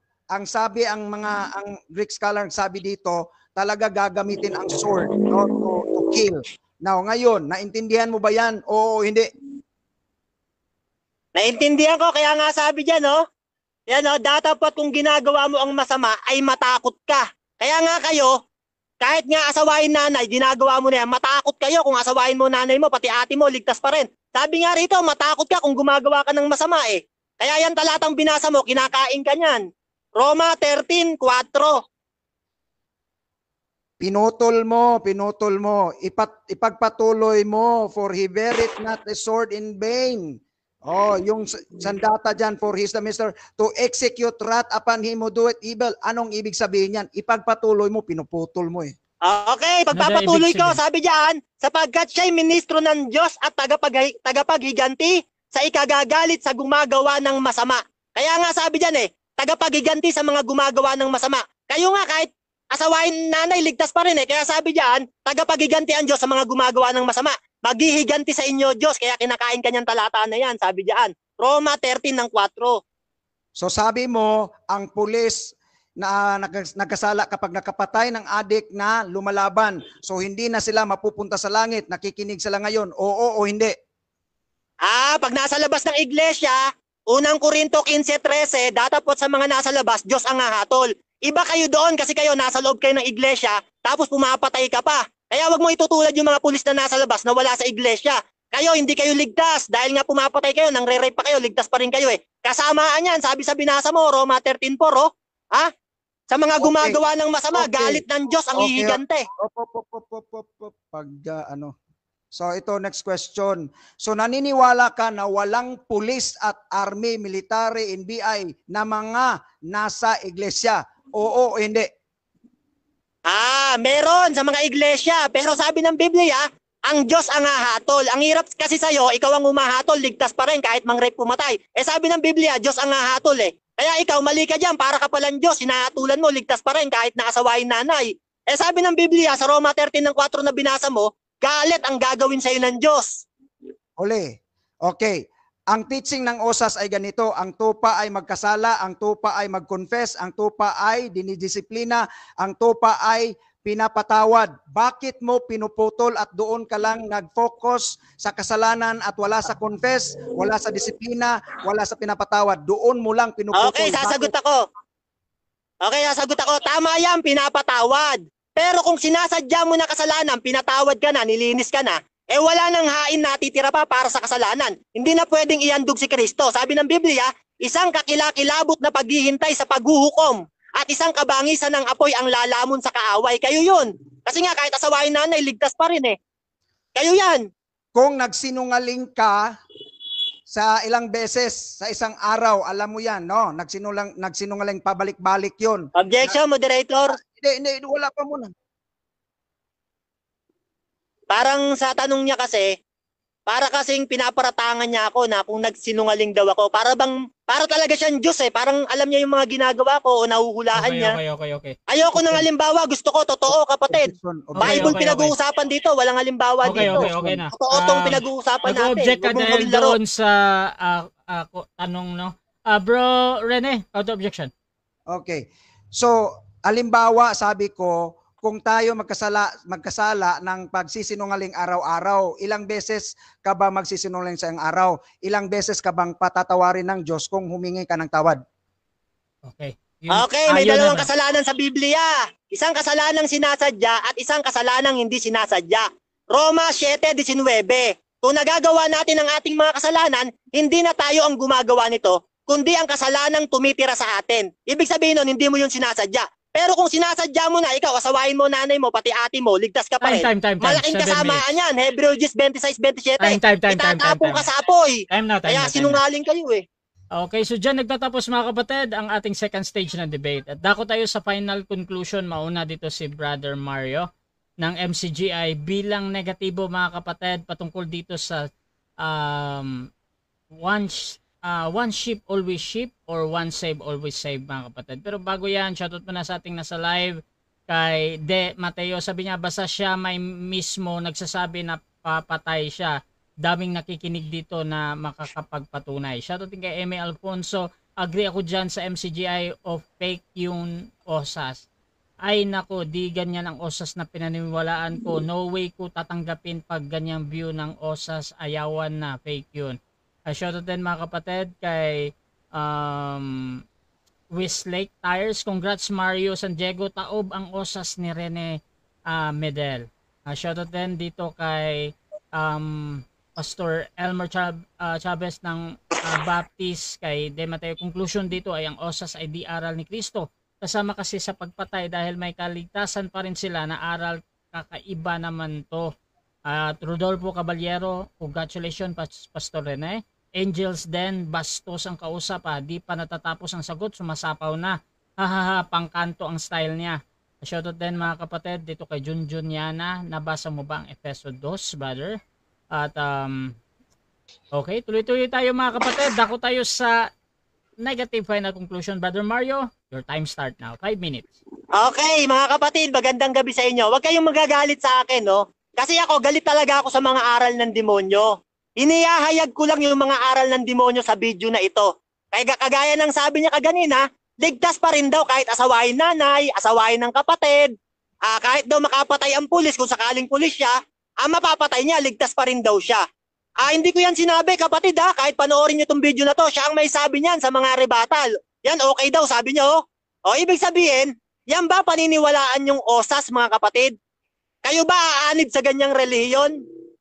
Kahit asawain nanay, ligtas pa din? Kasuklam-suklam sa Panginoon yan, mga kapatid. Sabi ng Biblia, unang uwan ng 3, magalit ka lang sa kapatid mo, pumapatay ka na. Ibig sabihin, hindi ka pa totoong pumapatay, magagalit ka lang, pumapatay ka na. Sabi ng Biblia, yung mga mamamatay tao, walang bahagi sa kaharian ng langit. Sa kanila, ligtas pa rin pala, kahit pumatay, may bahagi pa rin. Kontra siya sa Biblia. Tapos sasabihin niya pa sa akin kaganina, implied daw ako, dahil dun sa immediate na sinasabi niya. Yan ba ipapagmalaki mo yung katuruan ng Baptist? Gusto mo pa akong magtapos diyan para bang ikaw ang matalino? Alam mo, wala akong tiwala sa mga aral ng Baptist Sabi sa Jeremias ng 17:5, sumpain ang taong tumitiwala sa tao.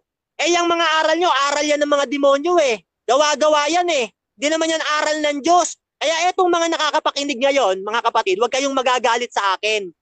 Gusto ko lang malaman ninyo na hindi kami maliligaw ng mga taga-OSAS.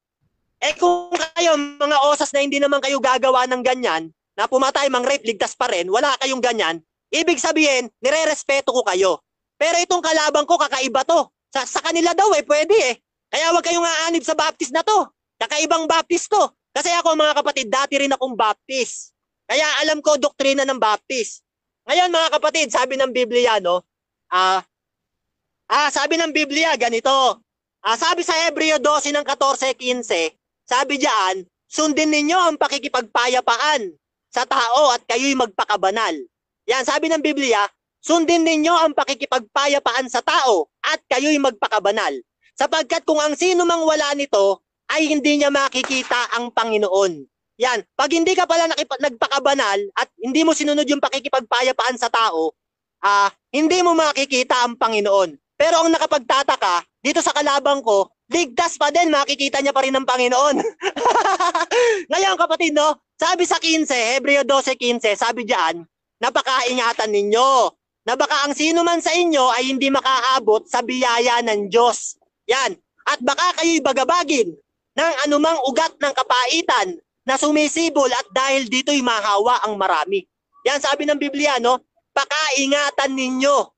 Yan, sila pala kahit hindi na mag-ingat, kahit asawain ate, ligtas pa rin. Oy Brad, baka ikaw inasawa mo na ate mo Mali ang aral yung Baptist, wag mong gagawin yan. Wag mo ituturo yan sa mga membro mo. Marami kang dadalhin sa impyerno. Yan kapatid, sabi sa unang Korinto 15:2, sabi diyan, sabi ni Apostol Pablo, at sa pamamagitan naman nito ay ligtas kayo. Yan, kung matyaga niyong iingatan ang aking salita na iniaral sa inyo. Maliban na nga kung kayo'y sumampalataya ng walang kabuluhan. Sabi ng Biblia, ligtas kayo kung matyaga niyong iingatan ang aking salita na ipinangaral sa inyo. Ano ba ipinangaral ng mga apostol? Asawain ba nanay, ligtas pa rin? Asawain kapatid, ligtas pa rin? Tapos pag pulis ka, lumaban, patayin mo na. Ligtas ka pa rin?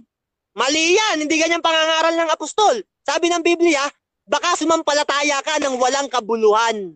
Yan, ewan ko kung naunawaan na itong pastor na to. Sabi ng Biblia, ikalawang Korinto ng 3 ng 16, ikalawang Pedro ng 3 ng 16, sabi ni Apostol Pedro, sa lahat ng kanyang mga sulat, na dooy sinasalita ang mga bagay na ito. Kaninong sulat? Kay Apostol Pablo. Na dooy may ilang bagay na mahirap maunawaan, na isinisinsay ng mga di nakakaalam at ng mga taong walang tiyaga. Na gaya rin naman ng ginagawa nila sa ibang kasulatan, sa ikapapahamak din nila. Sabi ni Apostol Pedro, meron palang mga tao na isinisinsay ang katotohanan. Mga taong walang tiyaga. Na gaya rin naman ng ginagawa nila sa ibang kasulatan, sa ikapapahamak din nila. Yan mga kapatid, no? Tanong, sino yung mga gumagawa ng mga ganyan sa ating panahon? Siyempre, yung mga nagtuturo na kahit asawain ate, nanay, ligtas pa rin. Kahit kung ikaw pala pulis, lumaban, patayin mo na yung pala paniniwala niya. Alam mo, ayaw ni Kristo yan eh. Sabi nga ni Kristo, mahalin mo ang kapwa mo gaya ng pagmamahal mo sa iyong sarili, kapatid. Hanggat maaari, magpakababa ka. Kung sinampal ka sa kaliwa, iharap mo kabila. Sa'yo pala, papatay ka eh. Okay, so dyan nagtatapos mga kapatid ang final conclusion ng ating negative. At dito naman tayo sa final conclusion din ng ating affirmative sa kanyang patutunayan na one sheep always sheep or one save always save. Pastor Rene ng Reformed Baptist, your time start na. Okay, klaro ang presentation ko kanina at klaro ang aking objective kanina. Na ang aking lahat na presenta ay explicit passage, may salitang sheep at address talaga doon sa sheep. At ang punto ko ay mabuting pastol, katapatan ng pastol, kapangyarihan ng pastol ang kumikilos sa amin. Hindi kami ang kumikilos para sa pastol, para sa Diyos. Ang Diyos ang kumikilos sa amin sa kanyang katapatan at kapangyarihan. At mabuti ang aming pastol dahil hinahanap kami niya kung kami ay naliligaw. Iniligtas niya kami, pinapatawad niya kami, iniingatan niya kami hanggang wakas. Explicit yun sa mga passages na ginamit ko. Ang ginamit niya ay implied. Implied ang ginamit niya lahat. Kahit magdebate kami sa John chapter 15. Yan lang, topic namin. Patutunayan ko sa inyo na hindi tatayo ang lahat ng kanyang bersikulo na ginamit dahil implied. Kung sa korte pa yan, Rule 133, Section number 4, circumstantial evidence must be provided 3 reasons para ka manalo. At hindi mo yan sinabi bawat bersikulo at nabasa mo doon na yon ay tupa para sa totoong ligtas. Lahat ng binasa mo ay hindi yun ligtas. Yan mga kapatid at mga kaibigan. At huwag kayong umanib kung aanib man kayo sa kay Mario dahil kung lalo na kung pulis ka, military ka, ang gusto niya kayo ang mamatay, hindi ang mga adik. Kasi ang sabi ko, kapag lumaban, anong sa gawin mo? Love lang tayo. Ganon ang mga pulis natin gawin. Kung sasabihin mo yan sa mga sundalo, sa mga pulis natin, dahil ang sabi ko, kapag lalaban, baril na yan ha, baril na. At anong sabihin mo? Love tayo. Ganon ang sabi sa Romans 13, napakaklaro, the sword is not in vain. According to the Greek scholars, ang mga gobyerno ay may authority na gamitin ang sword upang puksain ang mga demonyo. Mga kapatid, mga kaibigan. Halimbawa, kung magpulis pala itong si Mario, delikado. Dahil kung may mag-amok sa plaza na may baril, ang sabihin niya, wag, pag-ibig tayo dito. Yung baril niya, iiwan niya, tatakbo siya. Kapatid, kaibigan, mga sundalo, mga pulis, tandaan nyo itong si Mario. Huwag kayong papasok dyan. Hindi kayo magkaroon ng mabuting serbisyo sa authority, sa community. Ano bang silbi? Sabi sa Romans 13:5, the sword is not in vain. So kung may nakikinig dito mga sundalo na kapatay kayo dahil sa serbisyo ninyo at kayo'y mga Kristiyano, huwag kayong aanib dyan dahil para sa Kanya hindi kayo maliligtas. Sinabi ko na ang teaching ng OSAS ay ganito, huwag mong putulin, pinuputol mo hanggang doon ka lang sa kasalanan. Ang turo at teaching ng OSAS, ang tupa ay magkakasala dahil hindi tayo perpekto. Kaya nga ang sabi ni David sa Psalm 119, anong sabi niya? Paulit-ulit kong sasabihin ito. Ang tupa, anong sabi ng tupa? Naligaw ako na parang tupa. Hanapin mo ako, Panginoon. Yan ang dasal ng tunay na tupa, mga kapatid at mga kaibigan. Kung magkasala siya, number 2, ang tinuturo namin, ang tupa ay mag-confess, mag-repent. Yun naman tinanong ko siya kanina, maliit o malaki. Sabi niya, okay, ano yun? Kapag mag-ask ka ng confession forgiveness, oo, tama. Yun pala malaki man o maliit. Kapag nag-repent ka, nag-confess ka, anong sabi ng Panginoon? Patatawarin ka niya. Tapos pangatlo, ang tupa ay dinidisiplina. Pang-apat, ang tupa ay pinapatawad. Bakit mo pinuputol? Dahil gusto mo, may galit ka siguro sa doktrina na yan na iniwan mo, pero yan ang hope, ang pag-asa ng mga tao na makasalanan. Kahit tayo pabalik-balik yung kasalanan natin na ginagawa, alam natin yan, alam mo yan, pornography, tumitingin ka sa cellphone mo, lahat tayo dito. Kapag hindi ka nag-confess at humihingi ng tawad sa Diyos, mas masahol ka pa kaysa pastor na nagmulistya ng bata na nag-repent at andon na sa bilibid at kanya nang na-experience ang disiplina ng Diyos. Mas masahol ka pa kaysa pastor na yan. Araw-araw ginagawa natin mga kasalanan. Ito ang pag-asa, ang OSAS, pag-asa ng mga taong time. Okay, so dyan nagtatapos mga kapatid ang debate natin between Reformed Baptist and MCGI mga kapatid o dating daan. So before natin end yung ating live, syempre gusto ko muna kayong magpasalamat sa lahat ng nanood at makakapanood pa nito sa magre-review sa ating YouTube. Unahin natin si Brother o Pastor Rene. Pasalamat lang. Okay, salamat sa lahat at least naibigay natin yung klaro explicit passage, no? Wala tayong ibinigay dito na implied. So yun, andun mga kapatid, mga kaibigan, at ako'y nagpapasalamat kay Mario. Mario, kahit nahirapan ka sa ilaw dyan at sa signal mo, salamat pa rin dahil nagpatuloy ka at alam ko na may pag-ibig ka sa salita ng Diyos, hindi ka pa naman nakapasok sa MCGI papunta pa. So salamat sa iyo kapatid na talagang nag-ano ka dyan.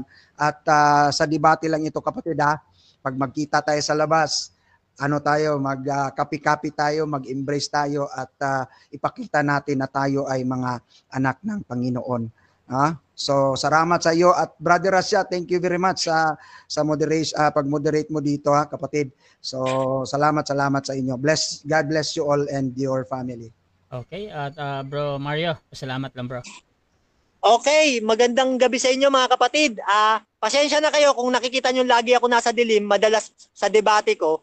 Kasi ang lugar ko, Mindanao, yung mga ilaw dito, may hina. Tapos, bukid kasi, kaya sabi ko pag uwi ng Manila, pwede na ako makapwesto sa may magandang posisyon, may ilaw. Salamat nga pala kay Brad Rene. Bro, pag-ibig, ano man laban natin, ano man ang mga nasabi natin dito, ito ay dala ng ating mga pananampalataya. Kapatid, naniniwala rin naman ako sa iyo na may puso ka rin sa Diyos at totoo ang puso mong maglingkod. Ano man ang ating mga pinagsasabi sa bawat isa, ayon sa ating mga napag-aralan, patawarin tayo ng Panginoon, kapatid. Sana loobin ng God na lahat tayo ay patawarin, linisin anumang mga karumihan at dalhin tayo sa totoong aral. Salamat din sa iyo, Bro Rasa, sa napakatibay na moderator na kahit nagkakagulo na, nananatiling kalmado at inaayos ang lahat ng mga bagay at nagpapatawad sa bawat mga magkabilang panig kahit anong kakulitan at gawin. Salamat Bro Rasa, napakahusay mong moderator, kaya gustong-gusto ko sa Rasa. Kasi maayos ang video at maganda ang quality at yung moderator walang pinapanigan, balanse. Salamat sa inyo sa mga nakapanood. Mahal ko kayo sa Panginoon mga kapatid. Sa iyo rin, Brother Rene. Salamat po. Okay, Russia TV, gusto rin magpasalamat sa lahat ng sumusuporta at laging naniniwala pa din sa ating pagmomoderate. Kung gusto nyo sumali sa ganitong gawain or maghamon man sa dalawang ito, nandito si Pastor Rene, mga kapatid, ng Reformed Baptist, at dito din si Pastor Brother Mario ng MCGI, mga kapatid, at pwede niyo akong gamitin as mediators yung pag-usap. Basta sumasang-ayon na kayo sa lahat ng patakaran dito sa aking platform, mga kapatid. Please follow these two gentlemen dahil si Brother Rene, meron din siyang mga live, mga content sa kanyang profile, mga kapatid. Kung gusto niyo magsuri sa Reform Baptist, mga kapatid, pwede niyo siyang i-follow, pwede kayong magtanong, mag-message kayo, mga kapatid. At syempre si Brother Mario, sabi nga niya ay papasok pa lang siya sa MCGI, so meron din siyang mga post siguro dyan. So pwede nyo ding puntahan, mga kapatid, kung gusto nyo magsuri din sa MCGI o ang dating daan. So mga kapatid, you can follow me also, Russia Vista, dahil dito ako laging nagla-live, at sa aking YouTube channel, Russia Debates TV, mga kapatid, dahil ang debate na ito ay pupunta din doon. So maraming salamat, mga kapatid. This is Admin Russia ng Russia TV, and we're out.